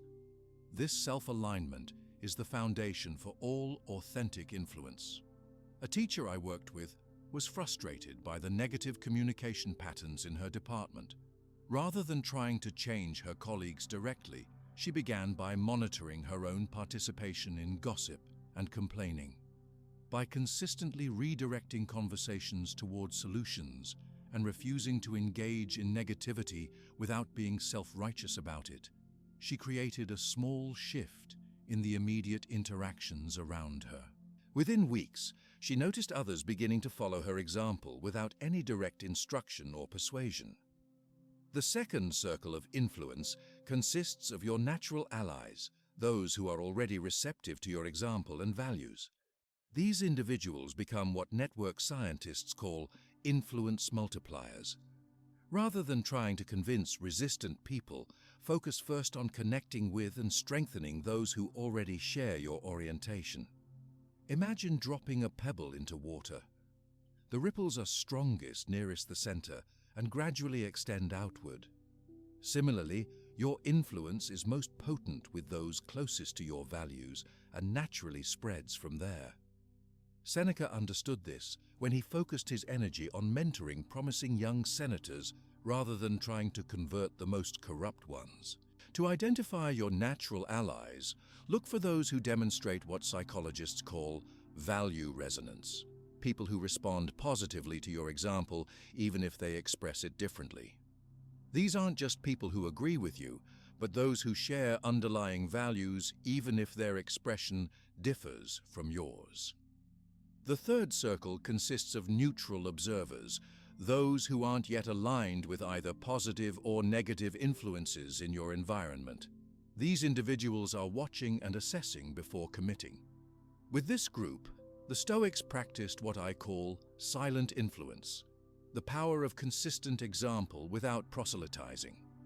Marcus Aurelius captured this approach perfectly when he wrote, "Waste no more time arguing about what a good person should be. Be one." He understood that neutral observers are convinced by consistency over time, not by persuasive arguments. When you maintain your principles without seeking validation or recognition, you create a gravitational pull that gradually attracts those who are watching from the sidelines. Think about someone in your work or personal life who seems to be observing rather than taking sides in conflicts or cultural dynamics. How might your consistent example influence their perspective over time? Remember that this influence often happens below the surface of conscious awareness. People are absorbing your example even when they don't explicitly acknowledge it. The fourth and most challenging circle consists of active resistors, those who seem opposed to positive change or who demonstrate the jealousy patterns we discussed earlier. With this group, direct persuasion almost always fails and often strengthens resistance. Instead, the Stoics practiced what I call partial agreement, finding legitimate common ground as a starting point for potential influence. Epictetus taught his students to begin with phrases like, "I see your point about," before offering alternative perspectives. This approach disarms defensiveness by acknowledging the partial validity in opposing views. It's not manipulation or compromise. It's recognizing that few perspectives are entirely without merit. A technique that demonstrates this principle beautifully is what modern influence researchers call yes and rather than yes but. When someone presents a perspective that differs from yours, begin your response with agreement on whatever elements you can authentically endorse. Then use and rather than but to introduce additional considerations. For example, if someone responds to your achievement with a cautionary comment like, "That's great, but the industry is really unstable right now," you might respond, "Yes, there is volatility in the market, and that's exactly why I've built contingency plans into my approach." Notice how this differs from a defensive response while still maintaining your perspective. A professor I worked with transformed a contentious department by implementing this approach with the most resistant colleagues. Rather than trying to convince them directly, he would find legitimate areas of agreement, extend those points, and gradually introduce new perspectives. "I realized I was creating unnecessary opposition by starting with disagreement," he explained. "When I began with authentic points of consensus, even small ones, the entire dynamic shifted." It's crucial to understand that this influence model works as an integrated system, not as isolated techniques. Each circle reinforces the others. As you strengthen your exemplification in the first circle, you increase your credibility with natural allies. As your alliance group grows, neutral observers become more intrigued. As neutral observers shift, the isolated nature of resistance becomes more apparent, often causing resistors to reconsider their position. One common mistake is trying to influence from the outside in rather than from the inside out. We often focus our energy on the most resistant individuals, becoming frustrated when they don't change. The Stoic approach inverts this, concentrating energy where it can be most effective first and allowing natural diffusion to occur. Try this influence mapping exercise right now. Draw 4 concentric circles on paper or visualize them in your mind. In the center circle, write self and note one principle you're committed to exemplifying consistently. In the next circle, identify 2 to 3 potential allies who seem receptive to positive influence. In the third circle, list several neutral observers. In the outer circle, acknowledge the active resistors. This visual map clarifies where to focus your influence energy for maximum effect. A business leader used this exact mapping technique when trying to shift a competitive culture toward collaboration. Rather than trying to convince the most aggressive competitors directly, she identified natural allies who already valued cooperation, created opportunities for their collaborative approaches to succeed visibly, and gradually expanded the coalition. Within 6 months, practices that had seemed radical became normalized as neutral observers recognized their effectiveness and joined the movement. Digital environments offer unique opportunities to apply these influence principles. Social media, for example, often amplifies divisive voices that trigger strong emotional responses. Rather than engaging directly with the most extreme positions, which often strengthens them through attention. Focus on creating positive content that appeals to the movable middle, those who haven't yet committed to polarized positions. The key to sustainable influence is patience and consistency. The Stoics took a long view of change, understanding that lasting influence develops gradually through demonstrated integrity rather than through persuasive intensity. As Seneca wrote, "The greatest remedy for anger is delay." The same principle applies to influence. Immediate visible impact is less important than consistent pressure over time. Remember that influence is not about controlling outcomes or changing specific individuals. It's about creating conditions where positive change becomes more probable. As Marcus Aurelius reminded himself, you don't have to turn this into something. It doesn't have to upset you. Things can't shape our decisions by themselves. The paradox of Stoic influence is that by releasing attachment to particular results while maintaining commitment to principles, you actually become more influential. This detached engagement allows you to persist without the frustration that comes from trying to control uncontrollable elements of complex social systems. A community organizer I worked with discovered the power of this approach when trying to improve neighborhood engagement. Instead of becoming discouraged by low initial participation, she focused on creating quality experiences for those who did show up.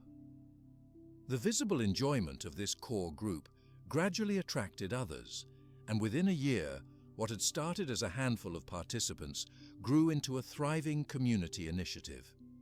As you practice these influence principles in the coming days, you'll likely notice something surprising. Your own peace of mind increases alongside your effectiveness. When you focus on what you can control while accepting what you cannot, you escape the frustration cycle that often accompanies change efforts. This is exactly what Epictetus meant when he said, "Make the best use of what is in your power and take the rest as it happens." Understanding circles of influence gives us a map for creating positive impact. But the Stoics knew that truly challenging environments require something more.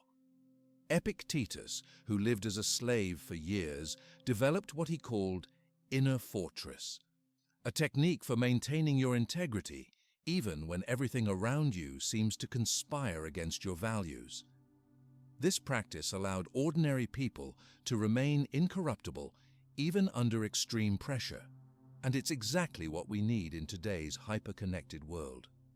Understanding circles of influence gives us powerful tools to create positive change around us. But what happens when we face environments that actively resist our values? What if your workplace culture rewards behavior that contradicts your principles? Or your social circle pressures you to compromise what matters most to you? This is where we need what Epictetus called the inner fortress, a technique he developed during his years as a slave that allowed him to maintain his integrity even when everything around him seemed designed to break his spirit. Have you ever felt that uncomfortable pressure to compromise your values just to fit in or get ahead? That knot in your stomach when you're expected to laugh at an inappropriate joke, cut corners on quality, or participate in gossip about a colleague? These moments aren't just uncomfortable. They're crossroads where your integrity is tested, and they happen far more often than we care to admit. The technique Epictetus developed, what he called his inner citadel, wasn't just philosophical theory. It was born from the most extreme circumstances imaginable. As a slave in Rome, he was constantly pressured to abandon his dignity and principles merely to survive. Yet somehow he managed to maintain such remarkable integrity that even free citizens sought his wisdom. How did he do this? The answer lies in what I call the 3 pillars of the inner fortress: clarity of values, identification of your turning point, and a renewal ritual. Let's explore each of these elements and how they work together to create unshakable integrity, even in the most challenging environments. The first pillar is absolute clarity about your non-negotiable values. Most of us have a general sense of what matters to us, but under pressure, vague values provide little protection. Epictetus taught that we need crystal clarity about our core principles, not an exhaustive list, but the 3 to 5 values we simply will not compromise regardless of consequences. Take 30 seconds right now to ask yourself, what are my 3 non-negotiable values? What principles would I maintain even if it cost me a promotion, popularity, or profit? Maybe it's honesty, respect for others, excellence in your work, or fairness. Whatever they are, these become the foundation stones of your inner fortress. A teacher I worked with identified her non-negotiables as intellectual integrity, compassion for students, and ethical communication. When her school began pressuring teachers to inflate grades to improve the institution's statistics, her clarity allowed her to resist without hesitation. She didn't need to agonize over the decision because she'd already decided where her boundaries were. The second pillar of the inner fortress is identifying your turning point, the specific moment when resistance becomes necessary. Seneca observed that most moral compromises happen not through conscious choice, but through a series of small, seemingly insignificant concessions. We don't typically decide to abandon our values all at once. Instead, we're gradually led away from them, one small step at a time. Your turning point is that specific threshold where you recognize that one more step would constitute a genuine compromise of your non-negotiables. This isn't about being rigid or judgmental. It's about knowing exactly where your line is so you can respond decisively when it's approached. Try this exercise. For each of your non-negotiable values, identify a specific scenario that would represent your turning point. Be as concrete as possible. For example, if honesty is a core value, your turning point might be, I will not sign my name to any document containing information I know to be false, even if presented as standard practice or just a formality. By identifying these turning points in advance, you create mental tripwires that alert you when a boundary is being approached. This prevents the common experience of realizing you've compromised only after it's already happened. A professional I mentored used this technique when joining a new team with a reputation for cutting corners. She clearly identified her turning points around quality standards before her first day. When asked in her 3rd week to approve work she considered substandard, she recognized it immediately as a turning point moment and was able to respond with calm confidence rather than confusion or reactivity. The 3rd pillar of the inner fortress is a renewal ritual, a daily practice that strengthens your resolve and reconnects you with your core values. Marcus Aurelius exemplified this through his morning journaling practice, where he would remind himself of his principles before facing the pressures and temptations of imperial power. Your renewal ritual doesn't need to be elaborate. Even 3 minutes of focused reflection can be transformative. The key is consistency. Every morning, reconnect with your non-negotiable values and remind yourself of your turning points. This daily reinforcement creates what neuroscientists call primed awareness. Your brain becomes especially alert to situations involving your core values. A simple framework for this ritual is: recall your 3 non-negotiable values. Visualize successfully maintaining these values in challenging situations. Set a specific intention for embodying these values today. Try this right now. Take 3 deep breaths and spend just 30 seconds mentally rehearsing how you'll uphold one of your core values in a specific situation you expect to face today. Notice how this brief practice creates a sense of clarity and resolve. The science behind maintaining integrity in toxic environments is fascinating. Research from behavioral ethics shows that people who proactively identify their values and boundaries are up to 3 times more likely to maintain ethical standards under pressure than those who simply assume they'll make the right choice in the moment. This is because integrity under pressure isn't primarily about willpower. It's about clarity and preparation. When you've built your inner fortress with these 3 pillars, you develop what Epictetus called freedom, even in chains. You become capable of maintaining your integrity regardless of external circumstances. This doesn't mean you'll never feel the pressure to compromise. You will, but you'll have the internal structure needed to withstand that pressure. Of course, maintaining values in challenging environments requires not just internal fortitude, but also practical strategies for navigating difficult situations. One such strategy is what I call strategic disengagement, the art of creating distance from toxic situations without creating unnecessary conflict. The Stoics were pragmatists who understood that sometimes the wisest response to a corrupt system is neither confrontation nor compliance, but skillful disengagement. As Epictetus advised, if you are told that such a person speaks ill of you, make no defense against what was said, but answer, "He surely knew not my other faults, else he would not have mentioned only these."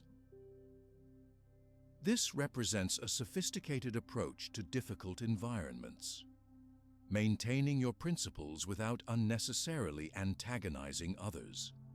Strategic disengagement might involve physically removing yourself from certain situations, limiting your participation, or finding creative alternatives that allow you to uphold your values without direct confrontation. For example, if your colleagues regularly engage in gossip during lunch, you might not need to lecture them about it, which would likely create resentment. Instead, you could arrive slightly later, leave a bit earlier, or steer conversations toward more constructive topics. This maintains your boundary around not participating in gossip without creating a confrontational dynamic. Another powerful technique is what I call the silent response, communicating boundaries through action rather than explanation. When Marcus Aurelius faced pressure to engage in the excesses common among Roman emperors, he often simply declined without elaborate justification. He understood that lengthy explanations often invite argument, while calm, consistent action communicates more powerfully.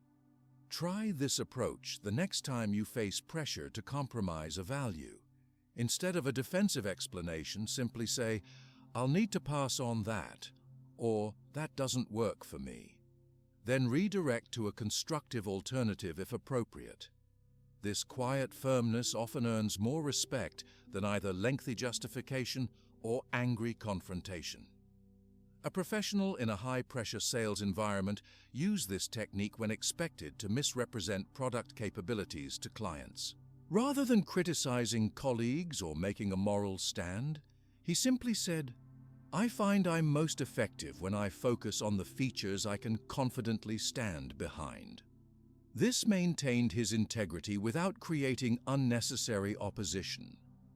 The real-world application of these principles can be transformative. A healthcare worker I coached was struggling in a department where cutting corners had become normalized.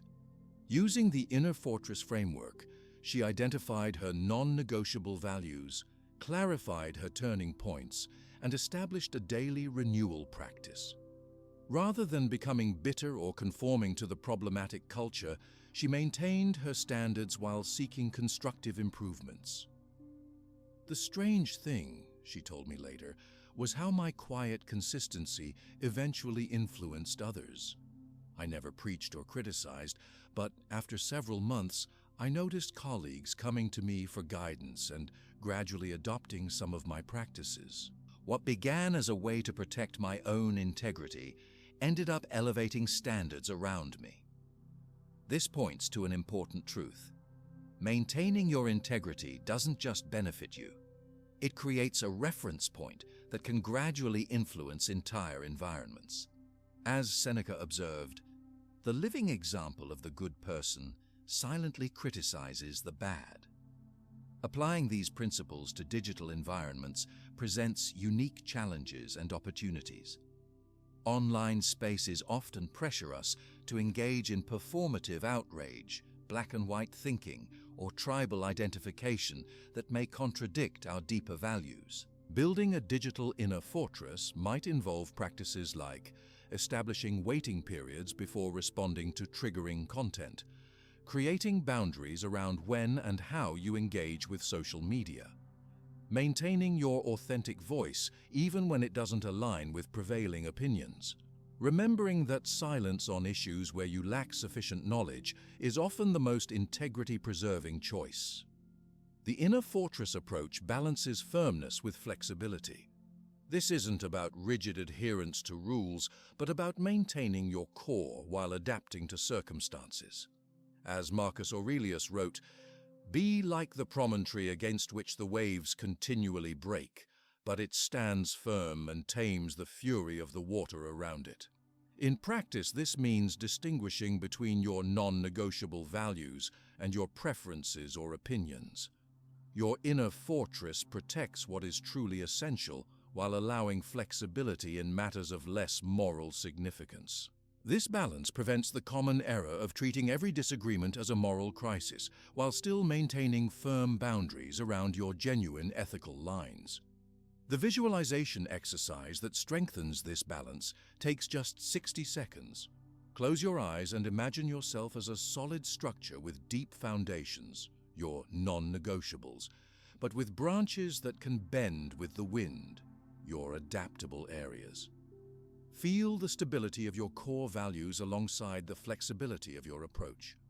This simple mental image can help you maintain the right balance between firmness and adaptability.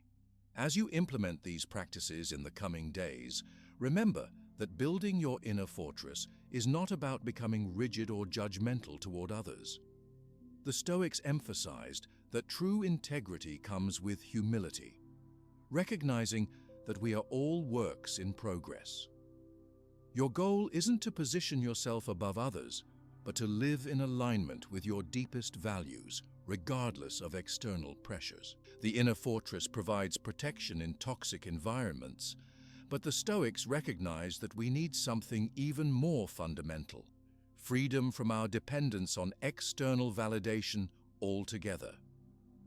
Marcus Aurelius developed a practice called amor fati, love of fate, that dissolves our need for others' approval entirely. This method allows you to experience a form of freedom very few people know, the ability to thrive independently of others' reactions to your achievements or failures. The inner fortress gives us powerful protection against external pressures, but it addresses only half of the equation. The deeper question remains: why do we feel so affected by others' reactions to our achievements in the first place? Imagine feeling the same inner peace whether someone celebrates your success enthusiastically or responds with subtle criticism. Picture sharing a significant accomplishment and feeling completely unshaken by whoever responds with jealousy or dismissal. This isn't about becoming cold or unfeeling. It's about finding a source of satisfaction that no external reaction can disturb. Marcus Aurelius developed this capacity through a practice the Stoics called amor fati, the love of fate. Despite being the most powerful man in the known world, Marcus realized that even his accomplishments were constantly evaluated, criticized, and sometimes undermined by those around him. Rather than becoming resentful or defensive, he cultivated a radical acceptance that transformed his relationship with both success and failure. In his private journals, he wrote, "Accept the things to which fate binds you, and love the people with whom fate brings you together, but do so with all your heart." This wasn't passive resignation. It was active embrace of reality, exactly as it unfolds, including the full spectrum of human responses to your actions. Think about the last time you shared good news and received a lukewarm or undermining response. How long did you spend replaying that interaction, wondering what it meant about you or your achievement? This mental replaying is what psychologists now call rumination, and research shows it's directly connected to our need for external validation. The truth is, seeking approval from others creates a psychological trap that Seneca compared to drinking salt water. The more you consume, the thirstier you become. When we depend on others' validation to feel satisfied with our achievements, We place our emotional well-being in hands that cannot possibly hold it consistently. To understand why, consider this. Each person's response to your success is filtered through their own complex inner world, their insecurities, their values, their current challenges. Their reaction reveals more about their inner state than about the objective value of your achievement. Yet we often treat these subjective responses as definitive evaluations of our worth. Take a moment right now to recall an achievement you're proud of. Now imagine 3 different people responding to it. One with enthusiasm, one with indifference, and one with subtle criticism. Notice how your emotional experience of your own achievement shifts based on these imagined responses. This sensitivity to external feedback is what amor fati helps us transcend. The first step in developing independence from validation is recognizing where you currently seek it most intensely. Ask yourself, in what areas of my life do I feel most dependent on others' approval? Perhaps it's your work, your appearance, your parenting, or your creative expression. Identifying these validation-dependent areas is the beginning of recalibrating your focus.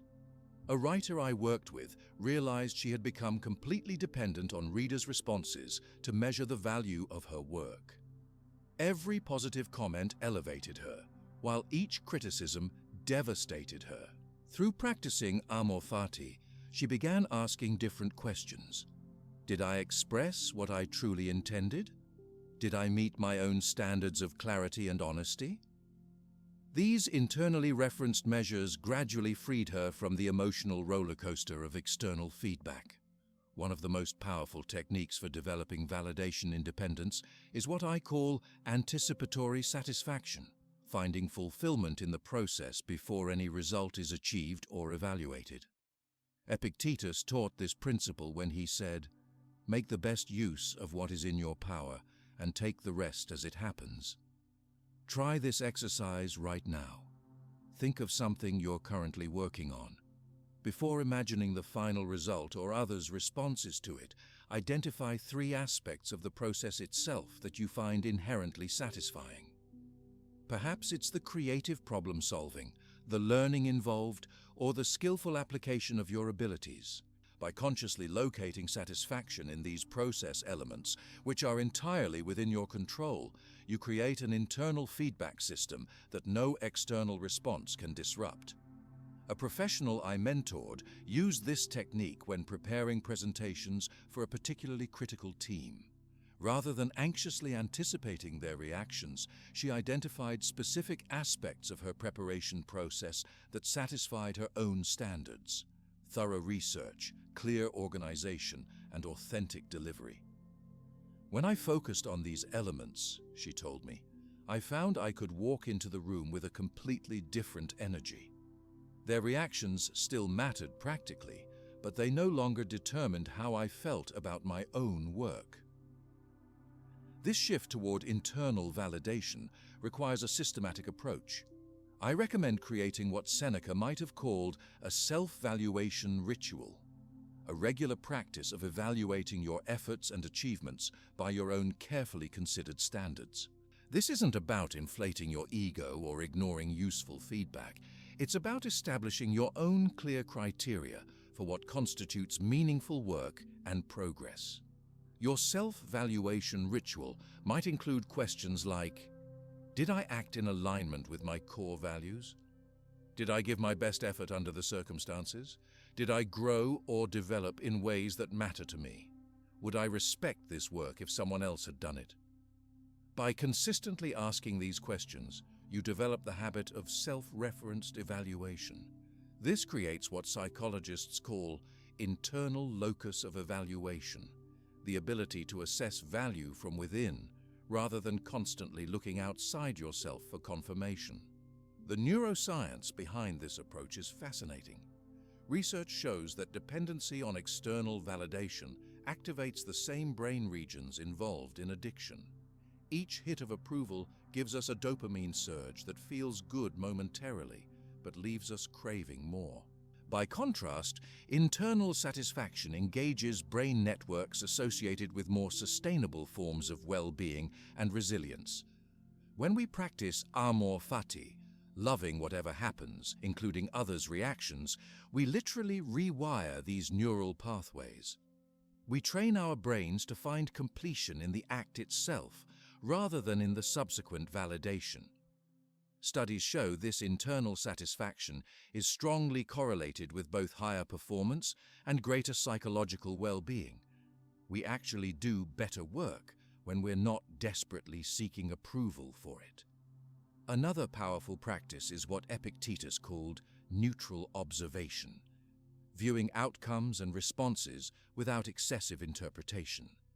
When you share an achievement and receive various reactions, practice observing these responses as mere data rather than definitive evaluations. This person responded enthusiastically. That person changed the subject. Becomes simple observation rather than evidence about your worth or the value of your achievement. Try this perspective shift the next time you receive feedback.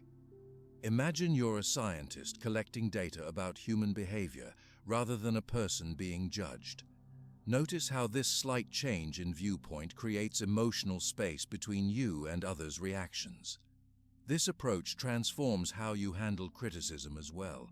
Instead of experiencing criticism as painful judgment, you can view it as potentially useful information that you're free to evaluate on its merits. As Marcus Aurelius advised himself, "If someone can prove me wrong and show me my mistake in any thought or action, I shall gladly change. I seek the truth, which never harmed anyone. The harm is to persist in one's own self-deception and ignorance." A creative professional described this transformation. "Before learning this approach, criticism felt like a tax on my identity. Now I can listen with curiosity, extract whatever might be useful, and discard the rest without feeling diminished. The difference in my emotional experience is remarkable. And ironically, my work has improved because I can now hear feedback without defending against it." The practice of independence from validation extends naturally to social media, where the machinery of external validation is most explicit. Likes, comments, and shares create measurable units of approval that can easily become addictive. Applying amor fati to digital spaces might involve posting content without checking metrics for 24 hours, or sharing work without qualifying or undermining it. Just a quick sketch or nothing special. Try this experiment. The next time you share something online, commit to waiting at least 1 hour before checking any responses. During that hour, reflect on your own satisfaction with what you've shared. How does it feel to let your work exist without immediate external feedback? This simple practice begins to loosen the grip of validation dependency. Finding this balance, appreciating recognition without depending on it, is subtle but transformative. The Stoics never suggested ignoring positive feedback. They simply cautioned against allowing it to become necessary for your well-being. As Seneca wrote to a friend, "Praise adds nothing to your size, and blame diminishes nothing. Both can be received with the same equanimity when you're grounded in your own valuation." A writer captured this balanced perspective. "I've noticed that I can now receive enthusiastic praise for my work without getting intoxicated by it, and I can hear criticism without being devastated. Both have become useful information rather than emotional necessities." This doesn't mean I don't feel anything. I still enjoy positive responses, but my core satisfaction remains intact regardless of external reaction.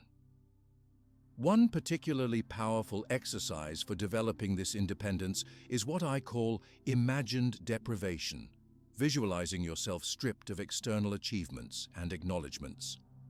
This practice, inspired by the Stoic tradition of negative visualization, helps clarify what truly matters to you beneath the layers of social recognition.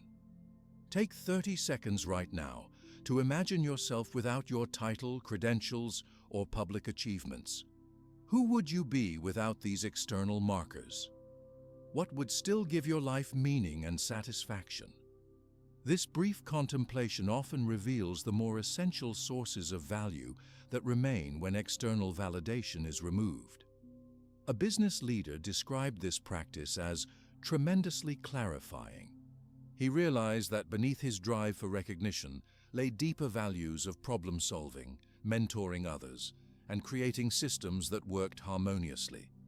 When I connected with these underlying values, he told me, external validation became nice but unnecessary. I found I could make better decisions because I wasn't constantly factoring in how they would be perceived. As you develop this independence from validation, you'll likely notice an unexpected side effect. Your relationships often improve. When you're no longer seeking constant approval, interactions become more authentic. You can listen more attentively to others when you're not preoccupied with how they're evaluating you. You can share more genuinely when you're not crafting your words to elicit specific responses. Remember that the goal isn't to become indifferent to others or to feedback. The Stoic approach is more nuanced. It's about creating a strong internal foundation that allows you to engage with external responses without being controlled by them. You can still find joy in celebration and useful information in criticism. You simply don't require either for your basic sense of satisfaction and worth. The love of fate, amor fati, liberates us from the exhausting pursuit of perfect responses to our efforts. It allows us to share our achievements, ideas, and creations without the heavy burden of managing how they'll be received. This freedom creates space for more authentic expression, and paradoxically, often leads to work that resonates more deeply with others precisely because it isn't desperately seeking their approval. The amor fati approach frees us from dependence on external validation, but to make these principles a permanent part of our lives, we need a daily practice. The three great Stoics, Seneca, Epictetus, and Marcus Aurelius, all converged on a specific routine that kept their wisdom alive and applicable. They called it the triple examination, and it's the practice that transforms knowledge into lived wisdom. It's the tool that integrates everything we've learned so far into a simple routine that takes just a few minutes each day. We've now discovered how to recognize hidden jealousy, create strategic distance, prepare for challenges, recover quickly from emotional triggers, filter our relationships, extract value from difficulties, expand our positive influence, and maintain integrity in toxic environments. We've even learned to free ourselves from the need for external validation. But how do we ensure these powerful ideas don't just become interesting concepts that fade away after the initial inspiration? This is where we need what the ancient Stoics considered perhaps their most practical innovation: a daily system to transform philosophy into lived wisdom. Imagine having a simple practice that takes just minutes each day, but keeps all these principles alive in your daily life. This isn't about adding another complicated routine to your already busy schedule. It's about creating a minimal, sustainable framework that integrates Stoic wisdom into your existing day. The ancient Stoics called this practice the triple examination, and it formed the backbone of their practical philosophy. The triple examination consists of 3 brief, reflective moments spread throughout your day: a morning preparation, a midday check-in, and an evening review. Together, they create a complete system for living with greater awareness, intention, and wisdom. Let's explore each component and how to implement it in our modern lives. The morning preparation takes just 2 minutes, but sets the tone for your entire day. Marcus Aurelius practiced this faithfully, writing in his Meditations. When you wake up in the morning, tell yourself, "The people I deal with today will be meddling, ungrateful, arrogant, dishonest, jealous, and surly." This wasn't pessimism, it was strategic preparation. By visualizing potential challenges, he removed their power to disturb his equilibrium. Your modern morning preparation might look like this. After waking, before checking your phone or email, take 3 deep breaths. Then ask yourself, what challenges might I face today? Who might respond with jealousy or resistance to my ideas? What opportunities do I have to practice my values? Finally, set a clear intention for how you want to show up, regardless of what happens around you. Try this right now, even if it's not morning. Take 10 seconds to identify one challenge you might face today and set an intention for how you'll respond. Feel the sense of centered preparation this creates, even with this brief practice. A business professional I worked with implemented this 2-minute morning preparation before checking his email each day. It completely transformed my workday, he reported. Instead of being immediately reactive to whatever messages came in, I started with clarity about my priorities and potential challenges. The same difficulties still arose, but I was mentally prepared for them. The midday check-in is even briefer, just 30 seconds to realign your perspective and adjust your responses. Epictetus recommended this midday pause, telling his students, "At midday, ask yourself, how goes my practice? What have I done well? What requires correction?"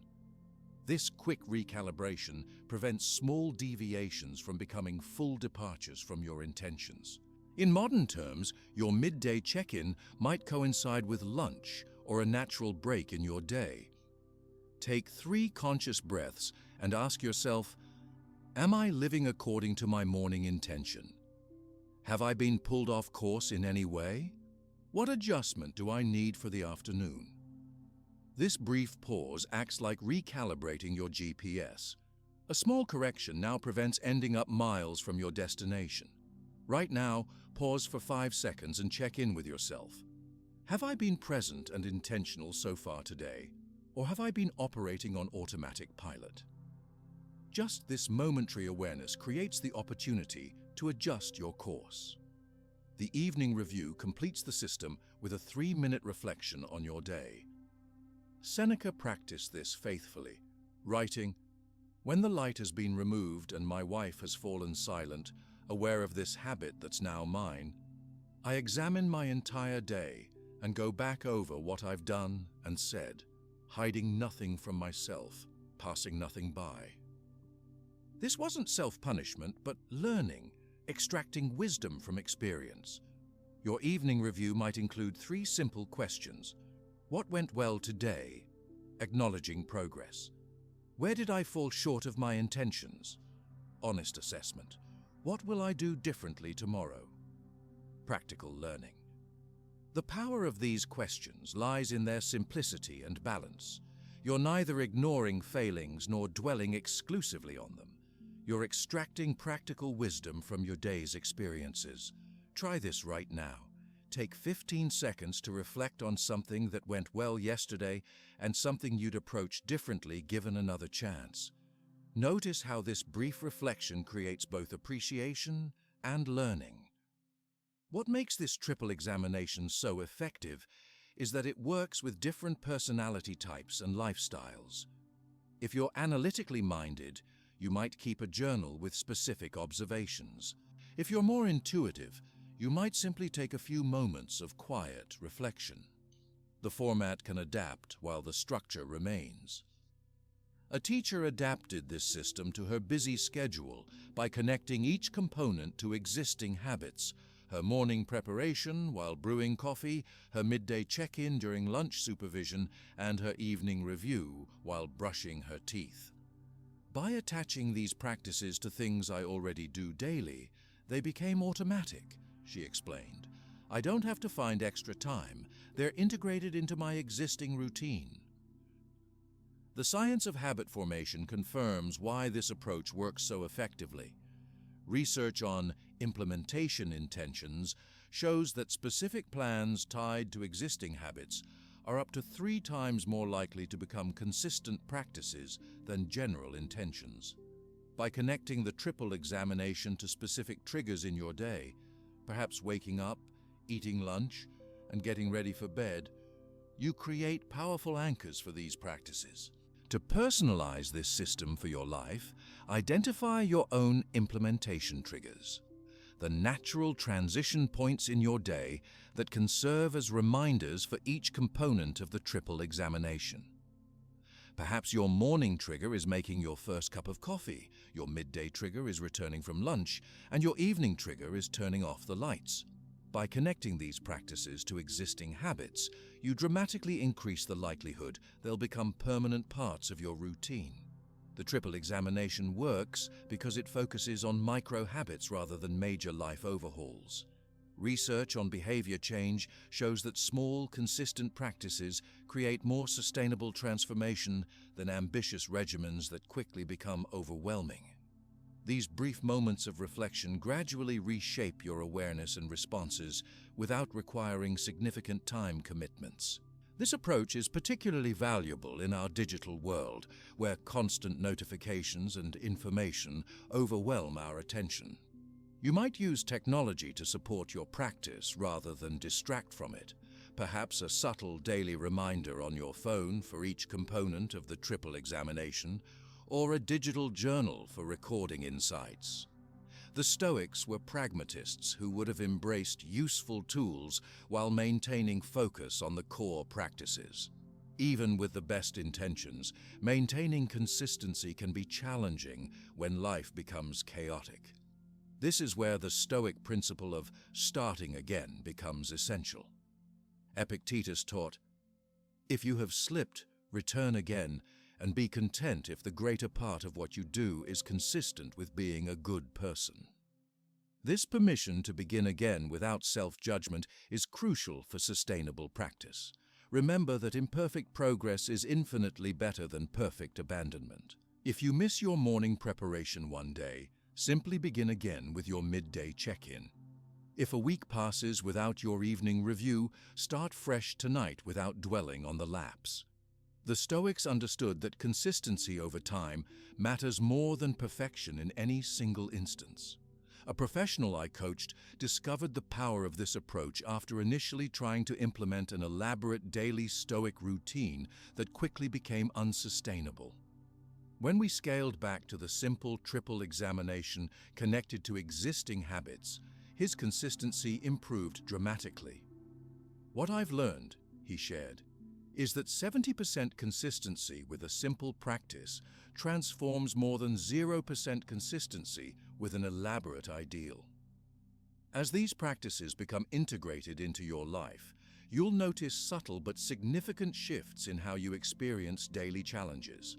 The colleague whose jealousy once ruined your day becomes an expected part of your landscape, prepared for in the morning and processed effectively in the evening.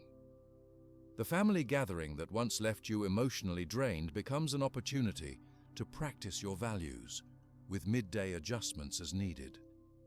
The triple examination creates what psychologists call implementation space, the gap between intention and action where actual change occurs. Without this structured reflection, even the most profound insights tend to remain intellectual rather than lived experience. With it, philosophy becomes practical wisdom that transforms how you navigate relationships, work, and life's inevitable challenges. As Marcus Aurelius wrote, "Waste no more time arguing about what a good person should be. Be one." The triple examination translates this directive into daily practice, moving from philosophical concepts to lived experience through simple, sustainable habits. In implementing these practices, you'll likely encounter resistance, both from yourself and occasionally from others. Your mind may suggest you're too busy for even these brief reflections, or that they're unnecessary. External schedules and demands may seem to leave no space for pause. This resistance is precisely why the practices matter. They create islands of intention in a sea of reactivity. A business leader described this transformation. "Before incorporating these practices, I lived entirely in response mode, reacting to emails, requests, and problems as they arose. The triple examination created small but crucial moments of choice, where I could align my responses with my deeper values rather than just reacting to whatever was loudest or most urgent." The complete Stoic system we've explored throughout these chapters, from recognizing hidden jealousy to maintaining integrity in challenging environments, finds its ultimate expression in these daily practices. Without them, even the most profound insights eventually fade from awareness. With them, wisdom becomes progressively embodied in how you live each day. As you begin implementing the triple examination, remember that you're joining a tradition that stretches back through centuries. Ordinary people using extraordinary wisdom to navigate life's complexities with greater clarity and tranquility. From Marcus Aurelius managing the pressures of imperial power to Epictetus finding freedom within slavery, these same practices have guided countless individuals through challenges both mundane and extreme. The question now isn't whether these techniques work. They've proven their value through centuries of human experience. The only question is, which practice will you implement first? Will you begin with the morning preparation, setting intentions before your day unfolds? Will you start with the evening review, extracting wisdom from experiences you've already had?